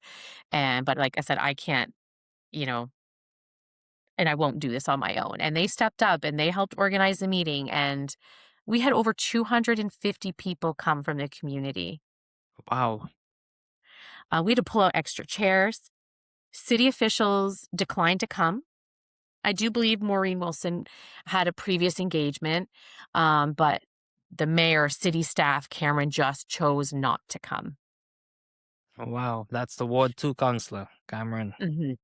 And he was quoted in the meeting as saying, it wouldn't be fair to be in a room with a bunch of people and not be able to answer their questions because they didn't know enough about the project at the time. And I said, well, but you voted and you approved a project in your neighborhood without any details? Like, Wow. that didn't make sense, right? If you can't come in front of a room full of your voters and answer for something you allowed to happen in your community because there's not enough details, perhaps you shouldn't have allowed the vote to happen. Perhaps you should have taken a step as a councillor to defer the vote or advocate for your community to be able to speak to the issue. But that wasn't done.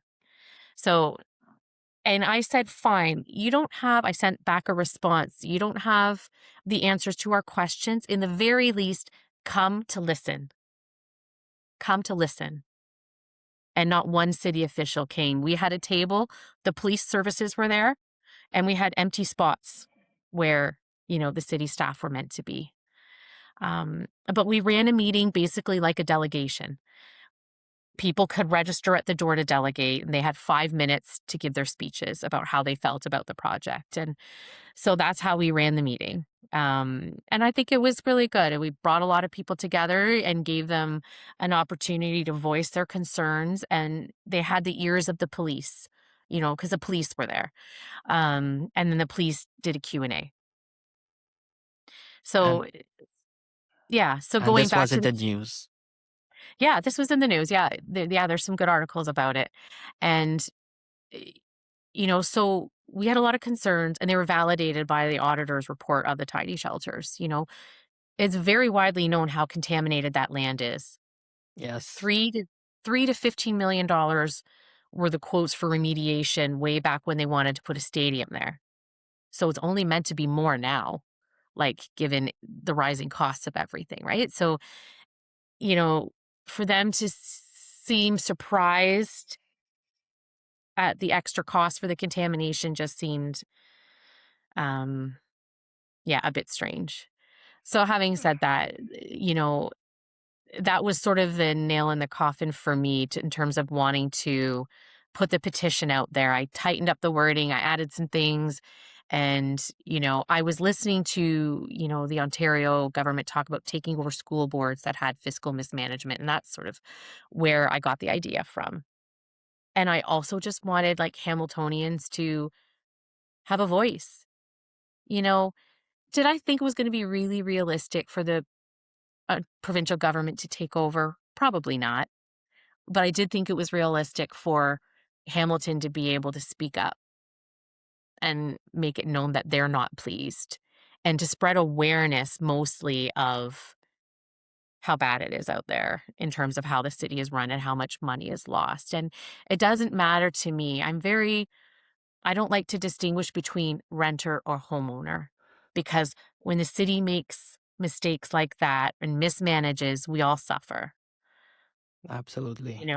We suffer in lack of services, lack of accessible spaces and cleanliness. And, that 200 million, I think if you total that up, it's roughly 200 million. On And the like what? entire list of everything? Yeah, yeah. Wow. If you think of what that could have been spent on and what we've lost out in terms of services, roads, infrastructure, You know, whether you're a Uh, renter or you're a homeowner, you're impacted by the city's decisions. That's how I feel. yeah. I think all Hamiltonians have to know about all of these things, Kelly, and what Mhm, you did with that petition was very impactful, and it mhm, got a lot more people to be aware because the awareness, it's lacking. Well, I wouldn't say lacking, but more and more people are starting to know, but it's not entirely reported in traditional media. And mhm, after a year later of this Barton Tiffany, which micro shelters they call it, which is essentially right on, you can say Queen and Barton Street, so that falls in Ward 2 right on the tip there. mhm. It was completely mismanaged. It was a disaster. And now I believe it is still being audited to find out what happened, but it's very commonsensical. The city, before they even received the 40 cabins, gave a check for $2 million. Here you go. And then they Mhm, received it in a delayed manner, and then find out now they have to do extra work. 1 million mhm, bucks on electrical. They have to clean up the site because of contamination, and then I believe the whomever was got selected to move into those 40 cabins. They moved in a bit later, in the February of the next year. mhm. It was a complete mess, and now it's currently managed by Good Shepherd, right? So many of people have to know of these things, Kelly. So good for you on that petition. And Yeah, and I think some people don't realize that, okay, so we've made the shelter, it was over budget, that happened, we made mistakes, we learned. But what a lot of people don't know is that shelter has a $4 million operating budget per year, $4 million. per year. And I think so that's about $50,000 per resident. Wow. And I think, and I emailed the city and I emailed the Good Shepherd for a budget and I never got a response back. Like I want to know, and this we need to look closely at what all of our budgets, but this one has been a particular interest of mine. I think in order to stop raising taxes, I think we need to look internally at where our money's being spent and making sure we're getting value for the dollar and that we're stretching it. I think part of the sadness with the loss of that $5.1 million over budget was what could have been done with it, right? If you gave $5.1 million to a not for profit or like another type of service provider, they would stretch that money and use it well. Mhm. They would agonize over almost every dollar. Whereas with the city, it just seems like, oh, we are $5.1 million over budget. We're just going to borrow money from here and put it here. And, you know, Yes. and that's why, if you watch my delegation, I did the math on sort of what $5.1 million could have done for people. Yes. Um, I don't remember off the top of my head, but it was like how much food for people struggling with food insecurity, how much permanent housing for how long it could have provided for a certain amount of people, and how much drug treatment it could have provided for people. These are concrete things that money could have been spent on to make lasting impacts, but instead it was just frittered away because the city chose a site that was contaminated. The city didn't have to do that. The city has lots of other land Mhm. that's not contaminated. Yep. And You know, view for what the made ugh, what made a contaminated piece of land their prime choice? and for the viewers out there, this is why Kelly Oucharek is running for Ward 2 Councillor in Hamilton, okay, for all the viewers out there. So now you see how much Kelly cares for the community, cares for the Uh-huh, people, cares for, all of these matters as discussed so far. And yes, you often describe Kelly as a passionate defender of the residents. When residents reach out to you on all these matters and say, Kelly, can you help us? Kelly steps up to the plate, takes action. But how do you balance fighting hard for neighborhood safety, of course, with genuine compassion for people experiencing homelessness or addiction? as going back to homelessness and addiction, Kelly? Yeah, I mean, so I think first off, we have to think about we're living in a time where people think it's one or the other. You either love homeless people and you want them to be in parks, or you hate them and you don't want them to be in parks. And I don't think those are, true statements. I think you can care for homeless people and still want safe spaces. I've never had a problem with people being in the park, using the library, whether you're homeless or not. It's what you're doing, it's using the spaces as they're intended to be used. That's really the concern, right? Yes. And I think anybody who knows me in my life and who has been witness to how I live my life and how my husband and I choose to live our lives and where we invest, our finances and things like that would know that we don't hate homeless people. I think that, yeah, I think what's happening in our street lacks compassion right now, and allowing that to happen is not compassionate, really. So I would like to Yes. sort of find balances for both. When Hmm. I was generating my list of campaign ideas, one of the last things that I jotted down was balance. Yeah. And that's So sort of what I would like to sort of achieve. Um, it's a complex issue, and I know that, but um, I think that, oh, how should I say this? Um, just the way I live my life on my day-to-day basis and where I try to make differences, right? It's helping people when they're in need and when you see they're in need. mm, It's not walking by them when they're passed out. It's actually stopping to see if they're okay and waking them up and, making sure they're actually breathing. And, um, you know, I carry food in my car for homeless people when they're begging on the corners and I don't have carry money, but I've got a big box of Costco sized granola bars and my kids know it's off limits to them. I said, you can wait till we get home. I want these available for when I need them when I'm out driving, right? Um, it's it's about what I do in my day-to-day life, which is, where I think I do take steps to help. And people have yeah. reached out to me for housing support, and I do my best to help them, Hmm. and direct them and connect them to, you know, my husband and I invest, the church that we go to was one of the first to partner with Indwell. So we were fundraising for a new building. Gosh, it feels like a long time, maybe 20 years. I don't know. Um, and then with the gentrification of the North End came the affordability crisis, right? And so as a church and as part of the leadership of the church, we decided to put 40, I think it's 45 units or 42 units of affordable housing on top of our church. So not only did we build a new church, but we added an extra financial burden to our fundraising campaign in order to house people. And those are things that like my husband and I get behind with our Wow. finances. The church didn't fundraise all of that. We did get some federal and provincial money, but the congregation did fund a lot of that project. And over 15 years or so, where part of our giving, was geared towards that. We support initiatives like 541. When my kids, we always taught them when they got allowance, they would save some, spend Yeah. some, and give some, right? And that was sort of the model that we teach because that's what we live by. And 541 is the Eatery Exchange, Kelly, on Barton. That's right. And Yeah.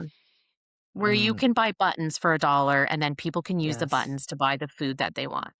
And yes. so, when my kids would sort of amass a large amount in their giving account, we would say, okay, like, what do you guys want to do with this money? And often their choice would be 541. And so it's encouraging those kinds of things. I'm supportive of the Living Rock and how, that serves homeless youth and how they really strive to just sort of equip and equip people to kind of get out of the situation that they're in by giving them skills, company, um, socialization and meals but they really try to help them set up for their future, because I think that's really one of the best things that you can do is focus on try to preventing, people from getting into a worse situation than they're already in. And, our church has a lot of compassion ministries to it. We give away over 300 Christmas hampers at Christmas time. You're talking full turkey dinner, potatoes, apples, toys for the kids, gift cards for the teenagers. That's a huge undertaking. And for a number of years, I solely organized it when our numbers were more like around 100. And then I had 3 or 4 kids, and then I had to say, like, okay, 300 is too much for me to organize on my own. And then it became more of a church um, run initiative. But, I used to get all the turkeys, get all the potatoes, plan the delivery routes, set up the toy shop, do the toy shopping. Like, we do a lot of that kind of stuff. And the same with like holiday dinners. I would oversee a community dinner where people could come in for a Christmas meal.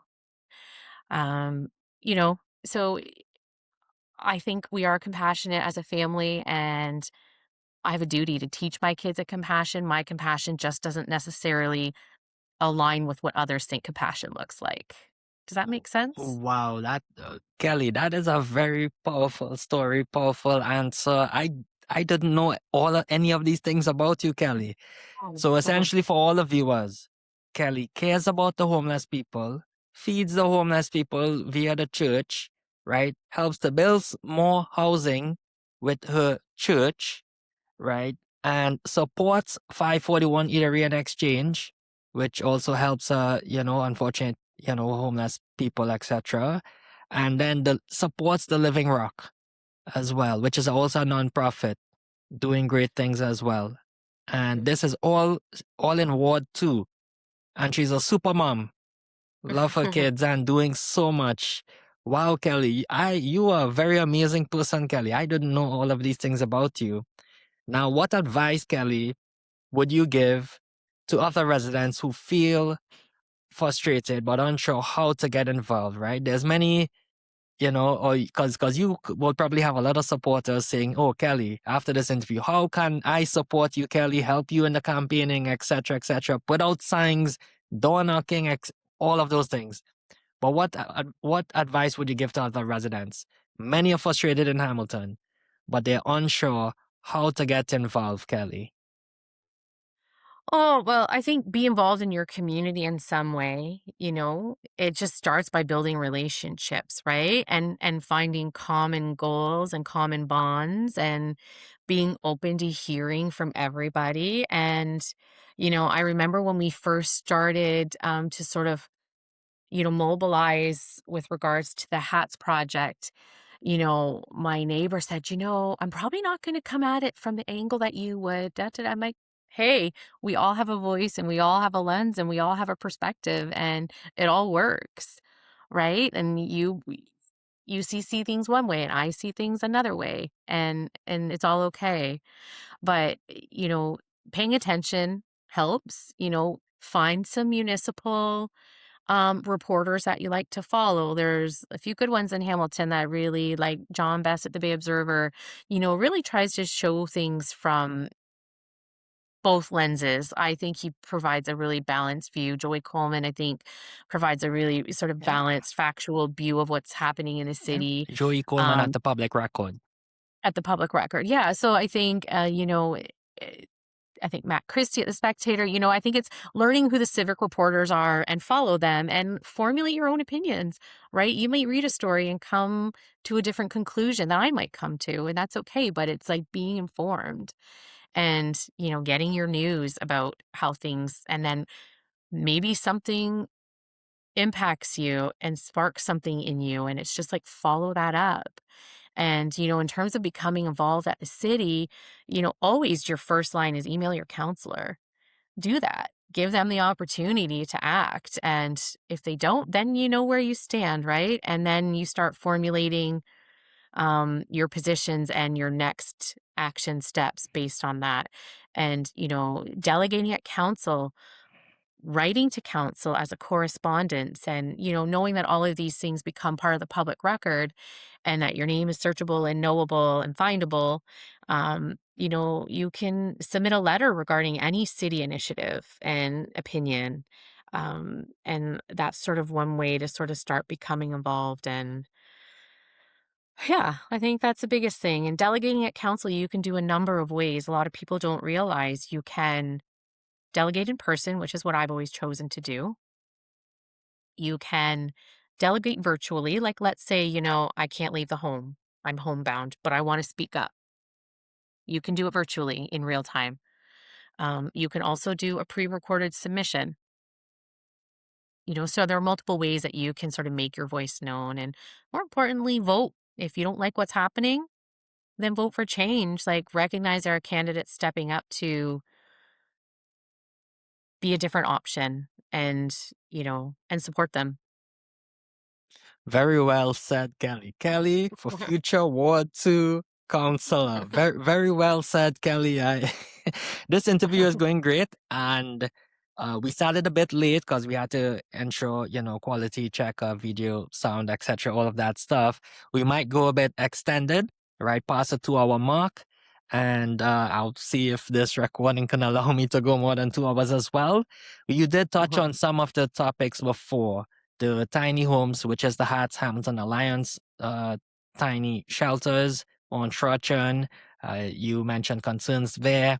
Also, the Barton Tiffany micro shelter, that was a complete disaster, and and how it went wrong. It was very mismanaged. You spoke about that as well, and also the encampment situation, which you covered a lot on, and it's being very unsafe.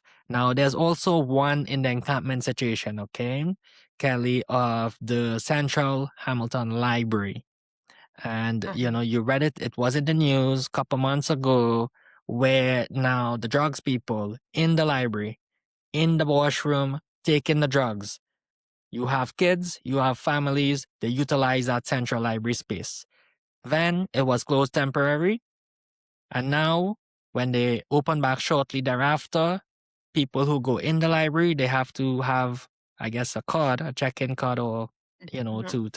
so it's so to prevent some of the drugs people, doing those things inside the library, so it can be much safer. But they're still on the outside of the street there on York Boulevard. Now, could you touch on how, because you mentioned the Beneto Community Center that overnight turned into like a shelter, and it cost the city $100,000 to clean up that, sanitize the facility, Mhm. etc. Mhm. You mentioned there's still a cigarette butt in the gym. And then you have the situation happening in the Hamilton Central Library. You see these things happen, Kelly. If there's anything you want to share more on how we can ensure that these public facilities are safe to be used as intended, and not to have these ongoing issues, right, of drugs and, etc. Hmm. What would you Yeah, say, it's a tough Kelly? one. It's a tough one. It's Because complex. I don't have a magic wand, but I see the need for these policies. I see the need for the library to step up and do what they did. And I don't think it was to keep people out of the library. I think it was to keep certain behaviors out of the library and certain actions. And, you know, everyone's entitled to go to the library, but no one's entitled to use drugs in there, that's true, it, right? Um, I have friends who work at the library. It has been really traumatic for them. And and I don't know this for sure, but I think there was some things like coming through, like with HR issues and mental health of employees, that started to become part of the discussion. And, maybe it was starting to impact work attendance. And I don't know, I'm just speculating, but just based on some of the words that Paul Takala from the library used, I think it was starting to impact. From an employee health perspective, and what they were seeing and dealing with day in and day out. And yeah, I was for it. I was for the policy, and I didn't spend long there, about 45 minutes one day, just observing how the policy was playing out. And I sat near one of the checkout booths, and sorry, the check-in points. And in that time space, only 3 or 4 people were turned away. But in the end, one woman was out of town. They gave her a temporary pass.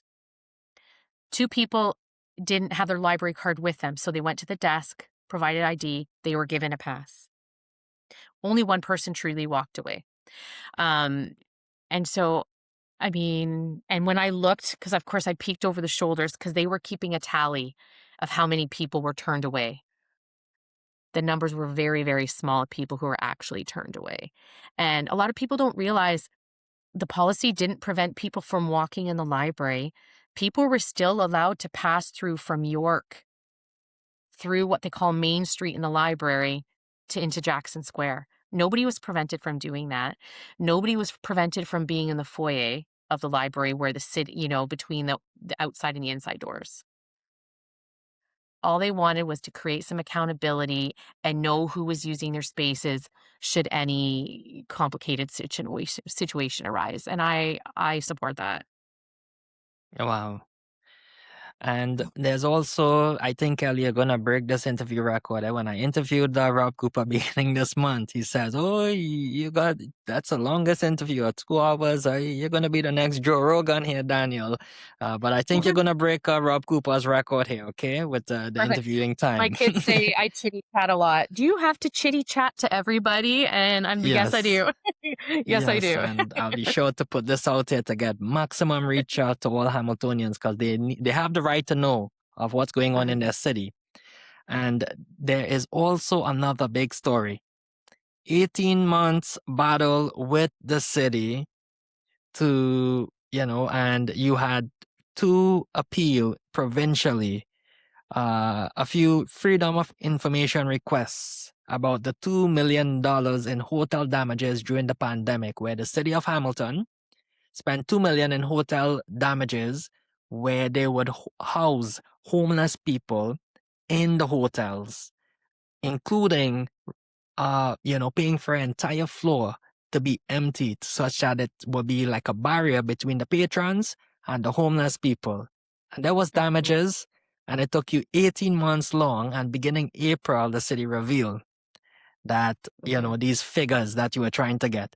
So in August 2025, City of Hamilton received a Good Governance Award, meaning good accountability, transparency. But you prove the opposite. There is lack of accountability, lack of transparency. So shed the light or tell us a story about this battle that revealed about transparency at City Hall, Kelly. Please. Yeah. So, I was tipped off that there was a lot of damage to the hotels and that it would be a good thing to explore. And I also read about it in the newspapers that, people say, oh, we haven't tried housing men and women together, like in shelters. I'm like, well, we did. We did it in the pandemic and it was terrible. Is if you read in the Spectator, lots of articles about how it impacted the hotels, and they actually eventually had to separate the men and the women because of the domestic disturbances that were happening within the hotels. So we did try it. It just didn't go well. And so I had this inkling that there was a lot of damages done. And And so I filed this FOI. And, part of the delay was a little bit of a lack of knowledge on my part and not knowing that. So basically, when you file an FOI, the city is supposed to respond within 30 days. And I didn't get any response, not even an acknowledgement. Oh, wow, that's not good. Nothing. Not like they're in the very least are supposed to acknowledge that they received it. And I was crickets for You months. probably I get, don't remember it. yeah. Yeah, I don't You remember get the the exact automatic time. email message Yeah, from the that says city, we're but in no receipt of your response from FOI. nobody. Yeah. And that hasn't been my experience in the past because I had filed a couple FOIs before and they went, I think, as they should have. Sorry, excuse me. Yes. And so part of the delay was my lack of knowledge in that I could appeal basically them not responding is considered a non-response, and I could appeal at the province based on that as a non-response. And so I didn't know that. So once I knew that, I filed an appeal based on a non-response. And so eventually that's just sort of started the ball rolling, and eventually I get some information. I get some information about what was spent on the hotels as a whole. From the city or Freedom of Information? Well, through the appeal, Mhm. they were compelled to release to me the documents. And but the problem was they left out some information. They Oh. didn't they didn't specify the amount of damages. And I was like, "Well, why is that missing?" And they basically said, "Well, we didn't keep track in that manner, or we didn't have that level of specifics." And I was like, "Bull crap." You know? Bullcrap Like, to the city of Hamilton. Kelly I said investigates further. because I read that, because part of the information I received was the contracts, and the contract specifically stated that the city would pay for the damages if they were proven to be from hotel shelter guests. So I thought, I knew they knew, you know? So that was a bit frustrating and silly, really. And so I appealed the appeal. And That's the eventually, second one. Okay. yeah, and eventually they said, "Okay, well, actually, yeah, we do have this amount of detail, and here is, here's what it is, $2 million in hotel damages over the But span it took of, I some think." time to get it eventually. Mhm, mhm, and I think it was important, it wasn't so much about the money that was spent. I think a lot of that came from, COVID funding, from the province and the government. I don't know exactly, but I don't know how much of those funds were city funds, and how much came from other levels of government. And that, that wasn't super important. Like, we needed to do something as a community to shelter people safely in the pandemic, right? I think we tried a lot of different things. But it was more so about, okay, there's these damages, and there's this pattern of destructive behavior with a small group of people that are really quite literally destroying parts of our city. Whether it's they're behaving that way from mental illness, or the effects of substances, or they were just maybe not even taught to respect property. It could just come from a number of things, accidental, but it's sort of that pattern of destructiveness is well evidenced, right? If you look at, some of the landlords who I spoke about in my vacant unit delegation, whose homes were destroyed. So not only were people not paying rent, they were then physically destroying the property. There's just something that's got to change, because how can we have or try to compel landlords to rent to people when these are the situations they're opening themselves up to? It doesn't make sense, and it costs the city a lot. It's happening in our social housing units. It's happening everywhere. It's happening in the shelters. It's happening, fires burning through shelters, and you know there's a lot of things happening that we're footing the bill for, and I don't know what the solution is. That's true, but we do have to try to sort of get a hold on some of these sort of destructive behaviors that are costing a lot of money to fix. Like, you brought up the Woodlands bathroom. That burned down because the city allowed one encampment to remain. After they cleared out most of them, they allowed one to remain all summer. And that, then resulted in a huge fire. So so yeah, that was my, so I would like to sort of bring about some, mandatory process. And, I have spoken to, I got Ford on speed dial. He talks to me sometimes. Dog Ford? Um, yeah, yeah. D- I have probably five conversations with him. And and he's, fairly polarizing in how he speaks, which is expected. Um, and I trying to sort of pursue sort of the FOI process on a provincial level, because there's really no discipline and no reason to compel the city to comply with the process. So, they evaded me. They, weren't fully truthful.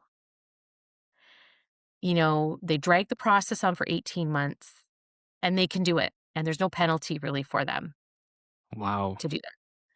In the end, they were compelled to give me the information and for free.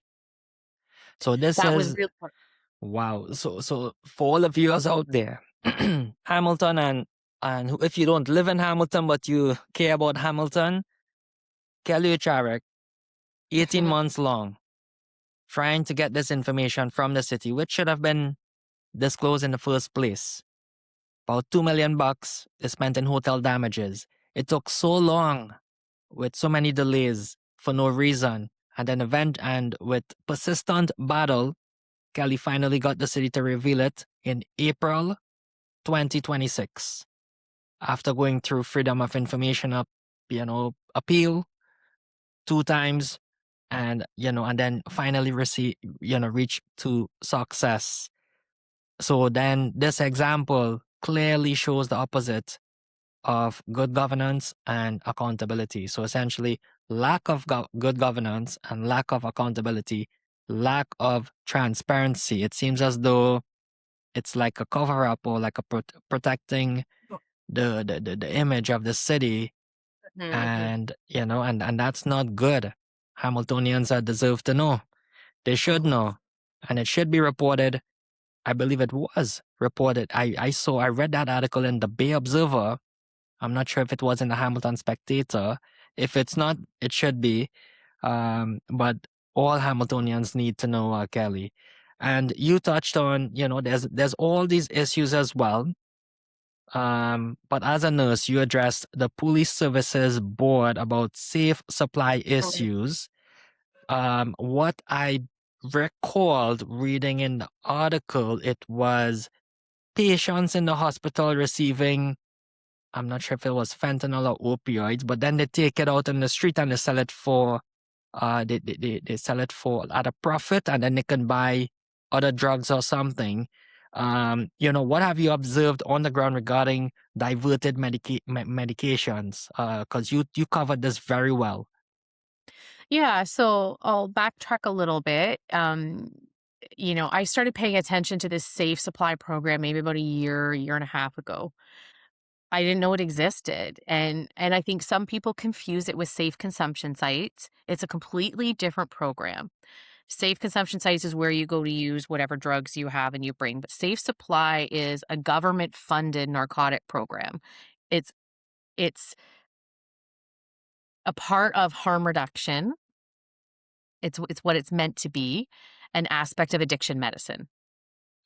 So the aim of the safe supply narcotic program is to keep people off of fentanyl. They want to try to provide them with a clean, safe alternative. And the drug they use is called Dilaudid or hydromorphone. On the streets, Dillies, D8s, that's what they're called. 8 milligram tablets is a big dose. If you had surgery, and even as a nurse, if I've treated the biggest of traumas, 1 to 2 milligrams is what you're going to get. These folks are given 8 milligram tablets, and they're giving upwards of 20 to 40 of them a day from the government. They go daily to the pharmacies, they fill their prescriptions, and then this is where the tricky stuff happens, right? So surely some physicians are prescribing it to people, and it's being used the way it's intended. I'm sure that's happening. But what is also happening, and we can't ignore, is the fact that it's being diverted. So that means that, folks who have a prescription will go to a pharmacy every day. They'll get their 20, 30, 40 tablets of this potent narcotic, opiate, and Wow. yes, then turn around and trade, sell, just use it as currency to obtain maybe a street drug like meth or fentanyl or cocaine, whatever their drug Wow. of choice is. Or they're using it just to trade amongst themselves. And some of them don't even use it at all and just sell all the tablets. And it, and so when I did my walk along with the police service, and an interesting thing about that is I had that Core Patrol walk along booked long before I had ever decided I wanted to run for council. Like, I did that out of a matter of interest for my community and trying to just sort of see sort of the issues that the officers and the downtown are facing. It just happened to be that that happened the day after I announced I was gonna run. So it just the timing of that was fun, but, um, anyways, and so when I did that walk along, by 8:30 in the morning, the officers had confiscated, 5 vials, and none of them were in the hands of the people they were prescribed to. And, Wow.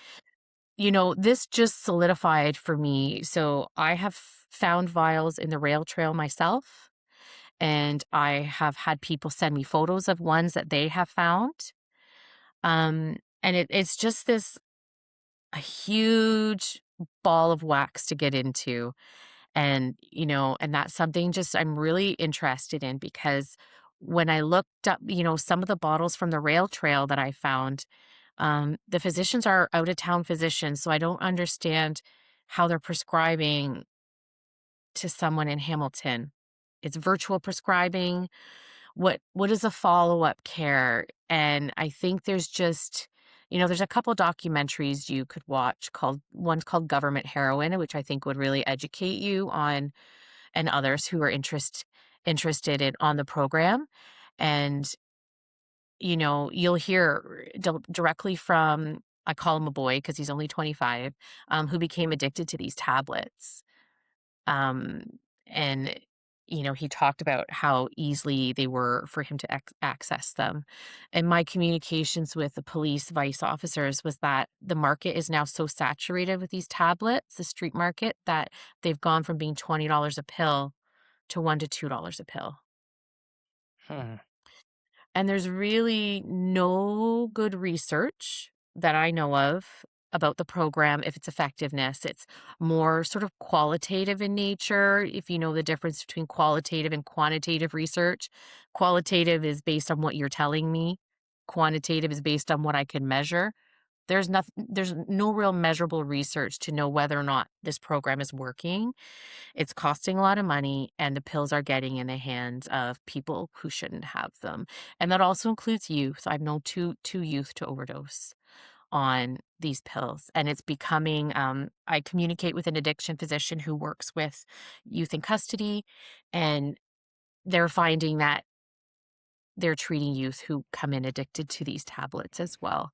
And so it's a real problem, and BC has switched to witness consumption of these pills.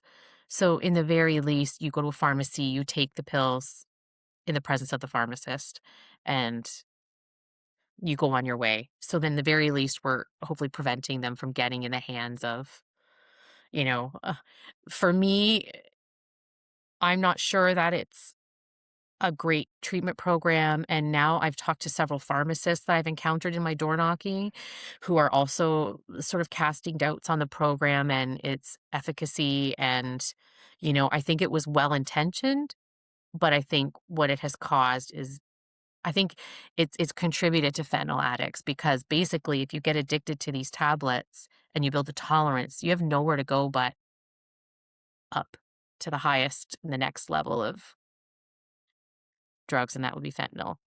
So I think Wow. it's so I yeah, I think you would find it very astounding if you watch these documentaries. And Yep. like I said, I think there are people who probably use the program as the way it's meant to, and it probably does work. But there are also people who think Yep. it has been one of I'll the be worst sure things to that's ever happened. I'll be sure to include government heroin documentary in the show notes, Kelly. And I've never Mhm, heard of this, this mhm, program that, as you, I think, said, it's funded by federal government.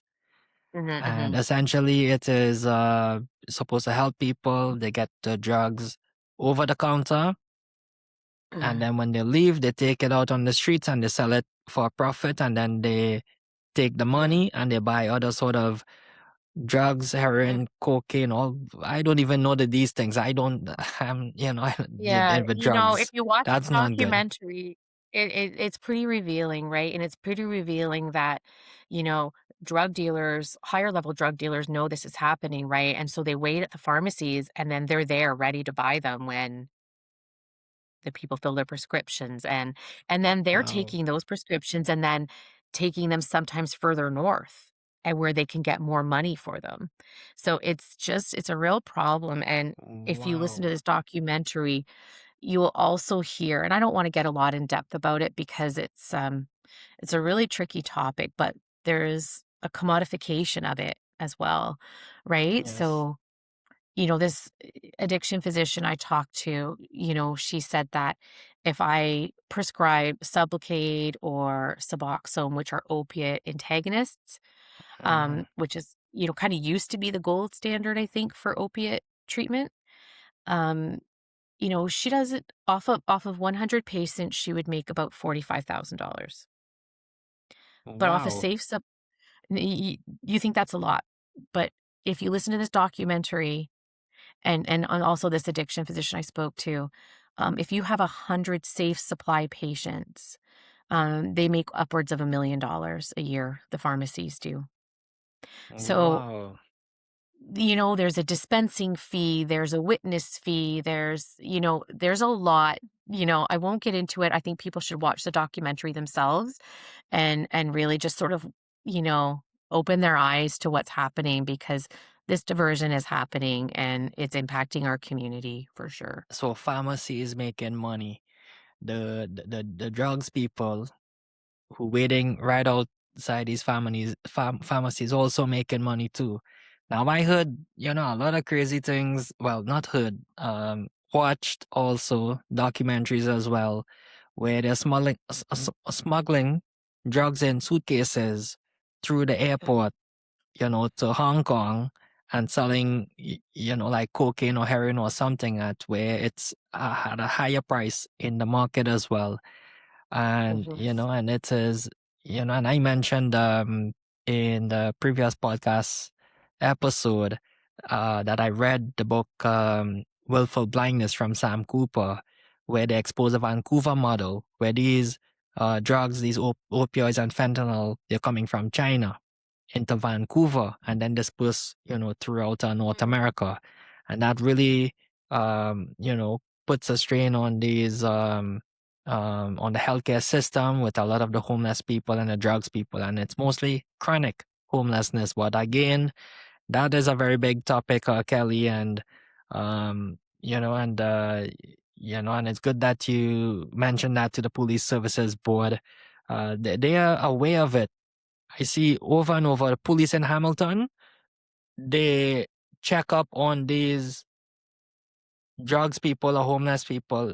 They look like they're deceased.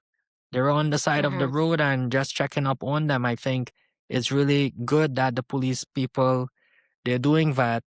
But And it's ongoing. yeah, and I didn't delegate to the police board because I I didn't think they were aware. I did it to put it on the public record, to sort of draw more public attention to this issue and to sort of start a conversation within this city about what we can do to help our people who are struggling with addiction. And it's not just a homelessness issue. 67% of the people who passed from addiction in Hamilton this past year were housed. That's Think about that. Wow. 67% of the people who passed died in private residences. So it's That's not from the city. unhoused. It's not unhoused homeless. They actually were housed. They were housed. That's from the city's opiate dashboard. I follow that very closely. So this is a citywide issue. Addiction knows no bounds, right? It just takes one poor decision to experiment with something that then sends you into a spiral that can be really, really hard to recover from. Yeah, it's pretty high. It was 200 something people in February 2026 already died from overdose. Mhm. That's a pretty high number. And year over year, it's we continue to see these things happening. Now, Kelly, just to clear the record again on the Chin podcast, okay? You can say anything on the Chin podcast, but just to clear the record, Kelly cares about the homeless people. Okay, so there's many criticism Kelly faces about lack of compassion for homelessness. Kelly, do you want to clear the record again about homelessness or the homeless people? You care about them. Yeah, I mean, I want to know how many people have hugged Dimitri. If you know who Dimitri is, he's the person who lives in a nest of garbage in downtown Hamilton, Queen Street. I almost always know where Dimitri is at any given time because I keep tabs on him as I move around. And when I do find him, I'm out of my car and I'm talking to him, and he and I bonded. We bonded over going to Sir John A. Macdonald Secondary School, and it brings a big smile to his face. And I have gifts from him. I have a little collection of them in my bedroom. He also pointed a fake gun at me once. I didn't enjoy that. But, when I do find him, I'm out of my car and I actually have a person in Russia I call, and she will communicate for me and we will have a conversation. And, I think I do try to go out of my way to make a difference when I can. And I think advocating for safe spaces doesn't mean you hate homeless people. It just doesn't. Wow, Kelly, I'm learning so much new things about you, Kelly. I didn't know that. So, okay, so for the viewers there, if you see Dimitri, give him a thumbs up, right? Because, Kelly loves Dimitri. Wow, I didn't He's know that, he's Kelly. very generous. I never leave Yes, without a gift from his yeah, nest. You know, sometimes yes, it's a pair of shoes, sometimes it's a piece of metal, sometimes it's, you know, and I've kept some of them. So, yeah. yes. So for the viewers out there, if you see Dimitri, he's a homeless person on Queen Street, give him a hug, give him a thumbs up, Kelly certainly has done that and, set that example for everyone. She's compassionate. She cares about homeless people. So we cleared that record for all the critics out there. Also, Kelly, you have pushed for a quote unquote whole of Hamilton approach instead of concentrated services only in the North End and Lower City. What is fair distribution across the city? No, why, sorry, is fair distribution across the city so important? Well, I mean, as I said, when I would walk home from my dental job, y- I call it walking the gauntlet.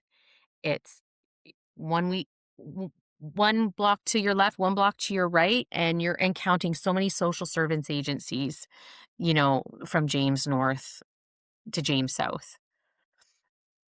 And I think that's having just a really big impact in terms of the burdens on the neighborhoods and in terms of the burden on the businesses, and sort of the stress that's involved with, being located around those places. And I think the mayor has said it has to be an all of Hamilton approach. Well, I don't think that's the way it's been. I think it's been a whole of Ward 2 and a Ward 3 approach and a little bit of Ward 5. I think it's, you know, counselors who voted for the encampment protocol voted full well knowing their neighborhoods wouldn't be impacted in the way ours were. Really easy for them to vote yes for an encampment protocol that allows tents in parks when they know they're not going to have any tents in their parks. Wow. Um, you got to think of it like that. It's really easy to say yes when it doesn't have an impact on you. Yes. And I think when our downtown thrives, the whole city will thrive. And I think we need to start thinking about that. And I think we need to start thinking about the fact there are other vulnerable citizens in Hamilton, senior citizens, people with disabilities, children, and they all matter as well. And being able to walk safely in your community is a right. Wow, Kelly, I now can see, because for the viewers out there, Kelly and we never met before, okay? I never met Kelly before. I'm learning all this stuff for the first time, and now I can see how all of her experiences really shaped her to be the future Ward 2 councillor she's running, Kelly. Well, So the next question is being, if elected as Ward 2 councillor, what would be your top 3 priorities in the first 100 days, Kelly? Oh, um, I think meeting with business owners would be top of mind. Many of them have told me they were promised meetings that never happened from the Ward 2 counselor. Many of them have told me they feel dismissed, their concerns unheard. So I think that would be sort of one of the first priorities is I think bringing people together. I like to say I'm a galvanizer at heart. I love to bring people together for a common goal. And, I think as we've talked, you've sort of seen some of those instances where it's signing a petition or, gathering for a legal battle or organizing a community meeting for 250 people. Those are just things that I really love to do and I think I'm good at. And I have a couple other things like irons in the fire that I'm working on. But I think bringing people together, we can't operate in silos. I think the counselor feels like his job is one, the police, their job is their bylaw has a job. And I think we all have a job to work together. And I think collaboration is really the only way we're going to see progress. We can't be divided. We all have to have a common goal and work together to achieve it and use all of our knowledge, skills, and abilities and lenses to make an impact. Wow, very powerfully said, Kelly. This is all going to be your campaign messages, for the business people. That's priority Mhm. and also collaboration. What does responsible, well-planned, affordable housing look like? One that actually works for both new tenants and long-term residents. Yeah, so I mean, I think this is a bit of a knowledge gap for me, right? Like, I have to admit, I don't have solutions to everything. And, but I think investing in permanent solutions rather than temporary. I remember one of my first conversations with Ford about the Barton Tiffany shelter. She's like, I didn't give her X amount of millions of dollars to invest in temporary solutions, you know? And he was right. What could the city have done with that, whatever 11 or $9 million in terms of getting property or assets, you know, that would have been like sort of more permanent solutions. And, even my uncle, the one I spoke of who was chosen homeless towards the end of his life, um, he had a shelter bed that was his all the time, being an he was I would call him the marginalized of the marginalized because he had disability and he was elderly and he couldn't get around. And so he kind of qualified for this permanent shelter bed. Whereas so he didn't have to wait in line. I think making people wait in line for shelter is like the worst thing. I don't know what the solution is, but I think we got to talk about it. That's why people are lined up everywhere and lined in the streets is because they line up for shelter and they want to be in line for that. And so I think those are things that we got to start thinking about what we're going to do about that. Um, When I interviewed I do believe. Andrew Salmon about a month ago, he did mention some that have had experiences in a shelter that it was unsafe in the Mhm. shelters. And I think I would like to explore that because and this is an interesting thing too because some woman reached out to me online looking for housing help. And so I said, "Well, I kind of need to know a little bit about you. Like I don't want to pry, but I need to know a little bit about you and your situation to help you to connect to the right people. Like, are you indigenous? You have, like lots of different questions that can help point you in the right direction, right?" And I said, like, "Are you on the list for housing? And have you been in any of the shelters?" And she told me that she was in the Barton Tiffany shelter for 24 hours, less than 24 hours, and she left because it felt so unsafe to her. Yes, food. She Yep. said, she said, "I would rather sleep in my car wherever she's sleeping. I would rather do that than be there." And I think that speaks to sort of what's happening in the shelters. And I would like to really sort of delve into that and like, why are they unsafe? Is it just because stuff is being stolen? Is it because it's weapons? Like, what can we do to increase the safety? And, this story rings true for me because about a year and a half ago, there was news of a stabbing at a Good Shepherd shelter. A man named Vinny, and Vinny's a North Ender. And he was a North Ender that I had a childhood crush on. Oh, And yeah, and I didn't know sort of what happened to him in his later years in life. But he somehow found his way living at one of the Good Shepherd shelters and was stabbed to death. Wow. So how did that Yeah. happen? No, it is. Why It are, is. why are these weapons allowed? It's the weapons that are getting in the hands of the youth, the youths. Kelly, the with the city housing Hamilton building on Main Street. I believe Wesley occupies some of those units as well, and there has been shooting in that building. Hmm. In city housing. And you are right with with what has been happening in the micro shelters on Tiffany Barton with those 40 cabins. It is unsafe, but Okay. it's not reported on the Hamilton Spectator. The Hamilton Spectator paints the picture as, well, this is factual, okay? This is not opinionated. This is factual. As it is a good program, and it did good things and actually helped some people to get back into stability. But it has been a lot of things that has happened in there where those who signed up, like that person you mentioned, the woman who reached out to you and felt very unsafe, and 24 hours later checked out, checked Hmm. in, and 24 hours later checked out. Hmm. Yeah. Hmm. Yeah. So how, again, because you also had helped to build housings through the church, okay, Kelly? So you also have understanding with Indwell. Are you still continuing to do those work as well, like ongoing? Is it right now?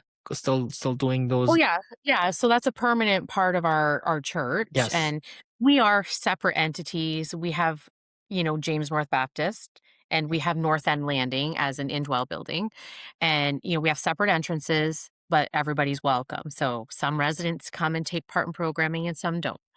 Right? Like we have a number of programming. The one thing I love about our church is we don't just give handouts, right?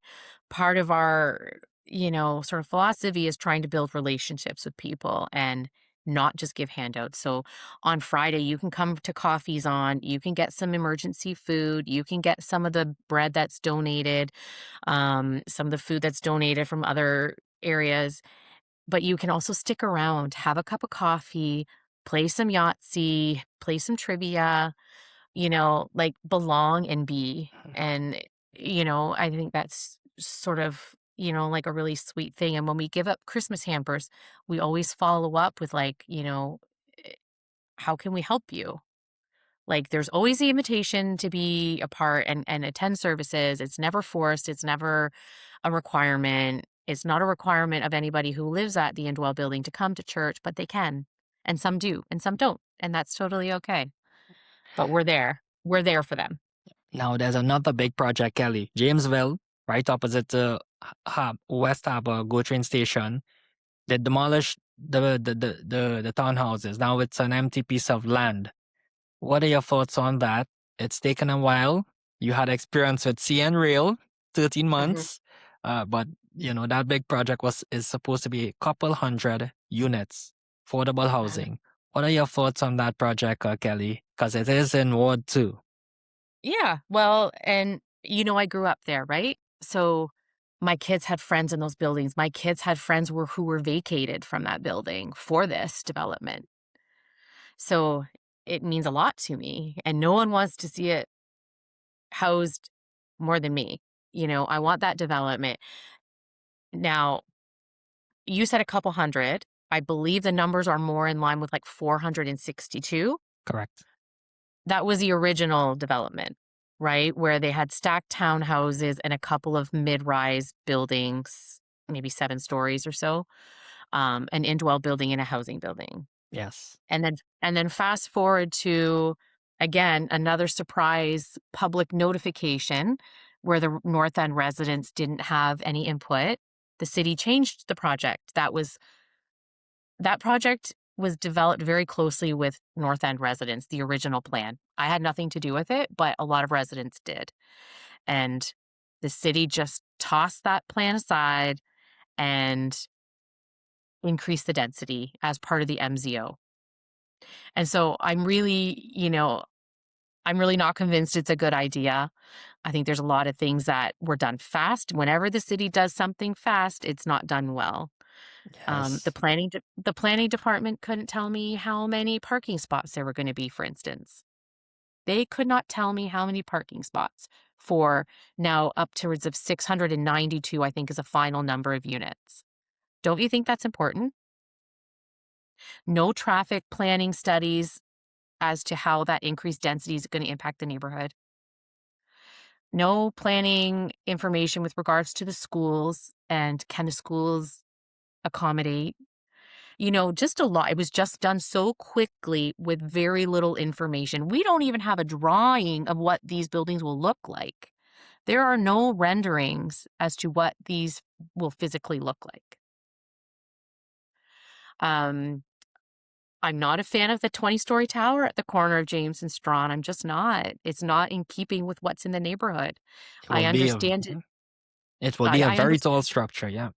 It'll be very tall structure for the neighborhood, and I understand the idea of increasing density along transit routes, but I think that the assumption that people don't use cars is just wrong, and it's proven to not be true. And I can tell you with experience with my Indwell building at my church, and I raised this as an issue. We, of course, were told, don't worry about parking because we are on a very small piece of land in the north end of my church. Our footprint only allowed for 20 parking spots. And so even on a Sunday morning, regular parishioners and attenders don't park in those spots. We leave it open for visitors, people with disabilities, and people with large families as well. We all park elsewhere. We have permission to park in some of the neighborhood parking lots. Um, and so we were told the Indwell folks, don't worry, people at Indwell don't have cars. They won't need parking. Well, that's not true. 25% of them have cars. So now we have 10 extra cars fighting for the street parking that's already at a minimum. And then that reflects poorly on the church and it's complicated. But that was the arrangement with Indwell was that, they won't need parking. And now they do. And it's complicated. So the only thing that I could find out from the city drawings was that the stacked townhouses would have parking, and the Indwell and the housing building would have 12 parking spots for 24 stories of housing, 12 parking spots. And as a service provider who works in a community, people don't think about that. Who needs nursing care and PSW care the most? Often it's people in the affordable and supportive housing buildings. We're in those buildings a ton, doing wound care, palliative care, whatever care is needed. And we have nowhere to park. So Wow. I just think that these are things that people don't think about. And, when it comes to transit and density and, you know, poor people drive. It's Well, the you assumption that they know. don't is wrong. So Kelly said, poor people drives and rush decisions by City Hall is never good, right? So Mhm. that's two really good points. Now, Kelly, what specific The oth changes? Yeah, Can I go on. backtrack to that once? What I wanna also say too is what was pretty shocking to me about the MZO and the change in the development was that they weren't prioritizing they weren't prioritizing the affordable housing. Now They I were not. understand. No, no, you read the But articles, they were wow, not. isn't The it market rent. majority affordable housing in that project? No, the market rent stacked townhouses is what they're prioritizing and the tower. I don't know in Uh, what order. So having said that, when I submitted my feedback, I was like, you absolutely need to prioritize housing. I think the entire city of Hamilton thinks that you are putting affordable housing here, and that's the whole purpose of the MZO is to put housing on the market for affordability crisis. And right now that's not the case. And it was shortly after myself and some other residents submitted that feedback that now they're changing their wording and that they're looking at doing some development in like having the affordable housing being built around the same time. Like they've changed their wording because it was never a part of the plan because I think they needed to fund the affordable housing maybe through the market rent. That's what I understand. But yeah, if you go back and look at the original documents released, they're prioritizing the market rent. And so that's like something I'm really against. I think they needed to prioritize the affordable housing in whichever way they do that. Like, I don't have the knowledge around that, but I think that needs to be a priority because that's who they kicked out, was people who were living in geared income housing. Oh, and is the city now prioritizing the affordable housing in No, that they're now market rent, the market rate townhouses. now it's market rate? Mhm, Interesting, because affordable housing, with these initiatives, you could get money from the provincial and federal mhm, government, mhm, though. So, but yeah, that's a very big project in Jamesville, right by West End Harbour Go train station. That's happening and has been covered many times in articles in newspaper. So certainly, it will be very interesting to see what happens going forward with that project. Now, Kelly, what specific changes to bylaws and enforcement would you push for to improve public safety in parks and streets? Because right now, Kelly, as you mentioned, one of your top three priorities is business people, get everyone together to collaborate. That's how great decisions are made, or more effective decisions. And right now in in Ward 2, businesses are being disrupted. It's very unsafe, and that affects their businesses negatively because revenue drops when you have homelessness, drugs people, etc. Crime is up. It's very big. What specific changes to bylaws and enforcement would you push as Ward 2 Councillor Kelly Oucharek? Would you push for to improve public safety in parks and streets?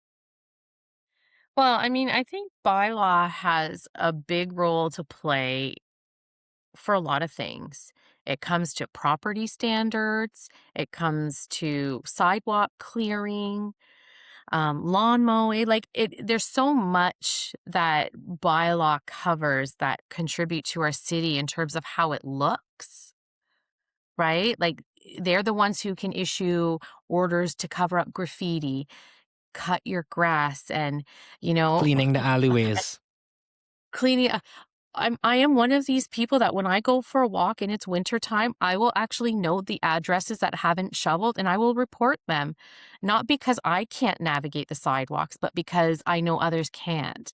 And so when it's a sheet of ice and it's a large corner property, I do call. I think it's important that people with walkers and wheelchairs and scooters be able to get around.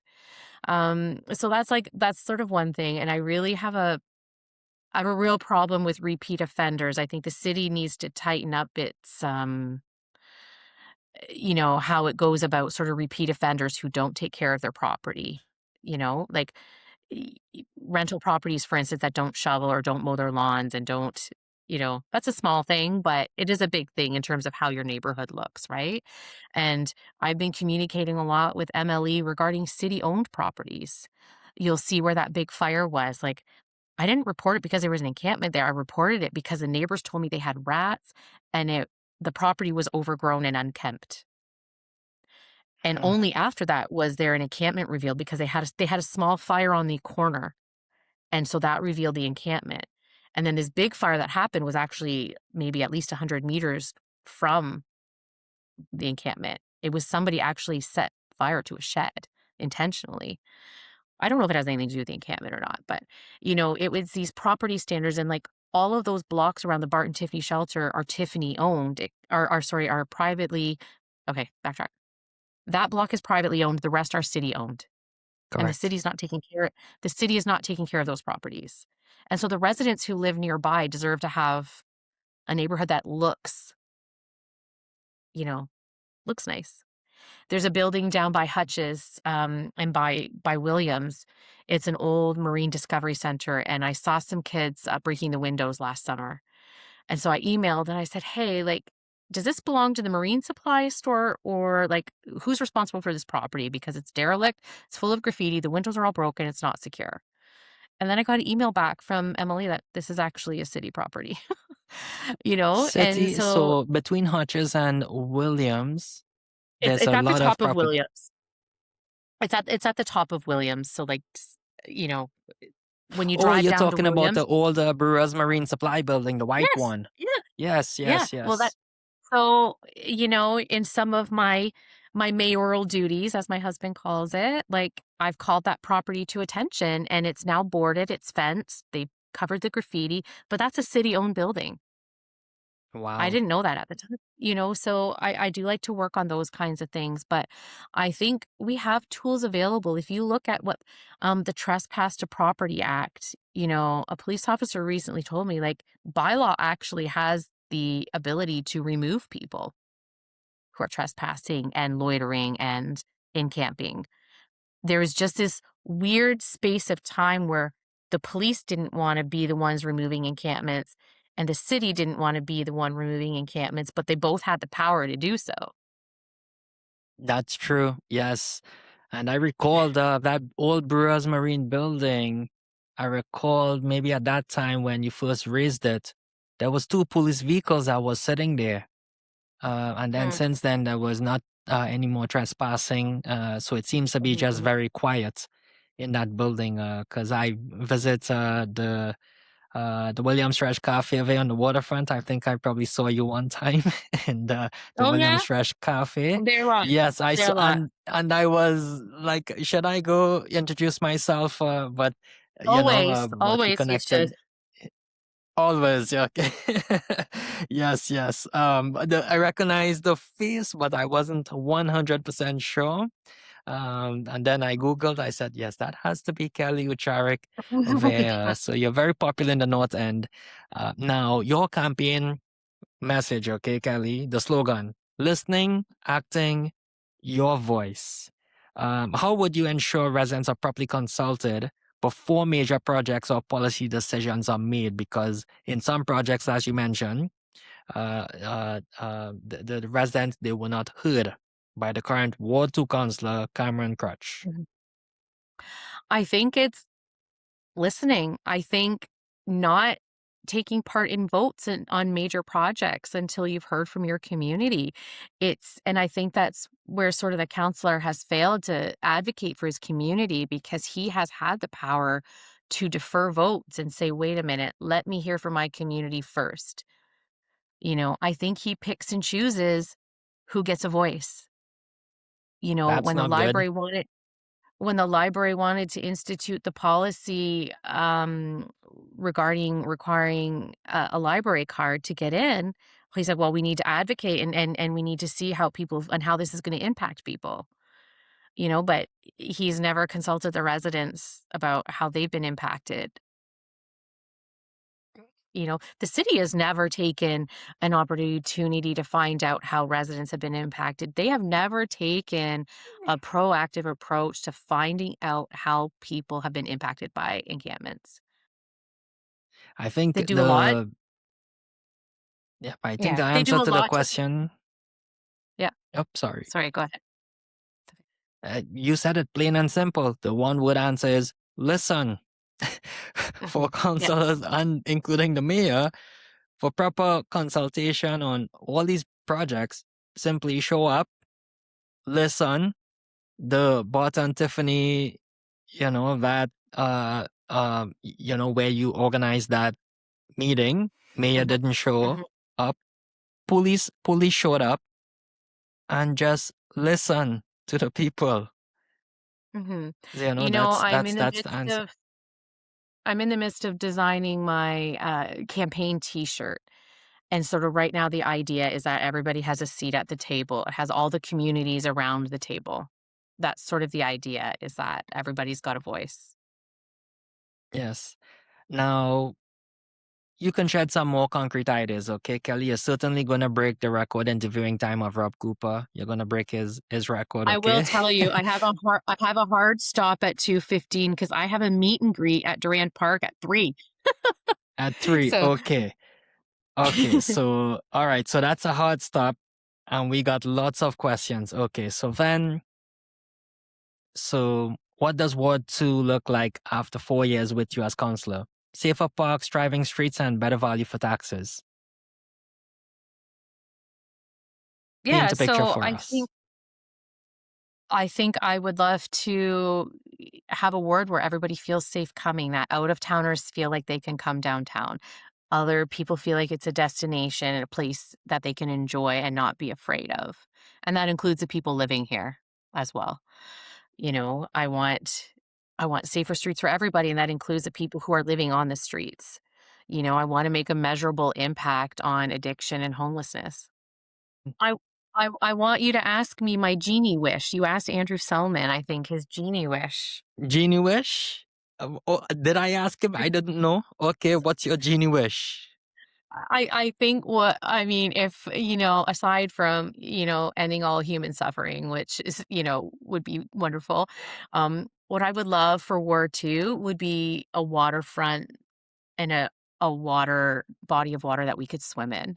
Like, if I could do Oh, anything, I would love for that water to not be polluted. I would love for people to be able to go there and not just have to walk around. I would love for dogs to be able to swim in that water and not get ear infections. That's what happens to my dog. I would just, if I could change anything, it would be having a waterfront that's swimmable. that actually That would is be yeah, I've that would be never. great. That would be great. Like, I'm afraid to, my husband and I have talked about going kayaking and canoeing. I'm like, but I'd have to put my feet in the water and I just don't want to. So I've never Yes, done it. I'm too afraid to. yes. You know, my sister who passed away, as a kid, she would jump in that water all the time. And, we'd all know it because she'd smell bad when she came back. And we're like, Mom, she's been swimming in the bay again. She's like, No, I wasn't. And then she'd get a rash 2 days later. So, we always knew that, she was in the gross water. But yeah, that would be one thing that I would really love. I would really love a swimmable waterfront. Yep. So then it will start with resolving the issue of the sewage overspill from, I think it's Tridoki or Coots Paradise, that that where the water processes there. So that would have to, yeah, that was a very big issue. But that would be very nice because it will certainly make the North End the perfect place to be, because it Mhm, has the Royal Hampton Yacht Club. It certainly has the walkway, the nice, edges you can walk, where the city has, completed that, and then pay for a park as well. It mhm, has all the nice things in the North mhm, End, and I can see also that there will be more amenities, places you can eat, you can shop there. It's all prepped and it's in the plans, it's in the vision. mhm. And when that comes to fruition, that will be very nice, Kelly. Well, a lot of people don't realize that, Bayfront Park didn't look like that. However, like, I think that park was developed when my husband and I were dating. We were about 14, and you actually could swim in the beachfront for a little while. But if you think about how Bayfront Park is designed, you walk around one point, you curve around the beach, and then you walk around another point.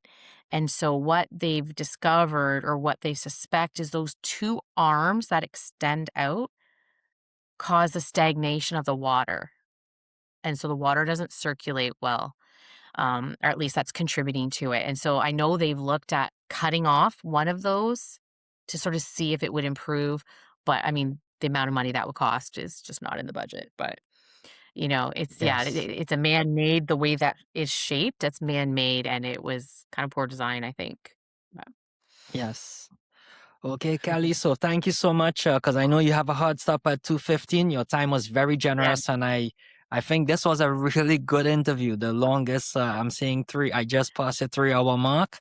I didn't know I could make it to the 3 hour mark, but it felt more like an hour long conversation. So, so thank you very I much. do like to talk. I do like to talk. Yes. So I will stop the recording and then we stay on for a few minutes afterwards. Thank you. And thanks for being on the Chin podcast. Yeah, thanks for having me. That was part one of my conversation with Kelly Oucharek.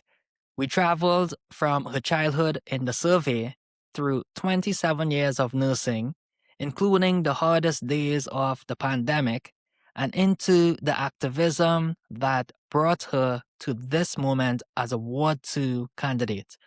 We spoke about the tension between compassion and safety, the frustrations of municipal governance, and the simple but powerful idea that residents deserve to be heard. In part 2, we continue with Kelly's vision of Ward 2, her optimism despite the challenges, concrete ideas for change, and her closing message to the people she hopes to represent. If this conversation resonated with you, subscribe, share it with your neighbors, and stay tuned for part 2. The full picture matters. Thank you for listening. This has been the Chin Podcast. I'm Daniel Chin. Until next time, take care.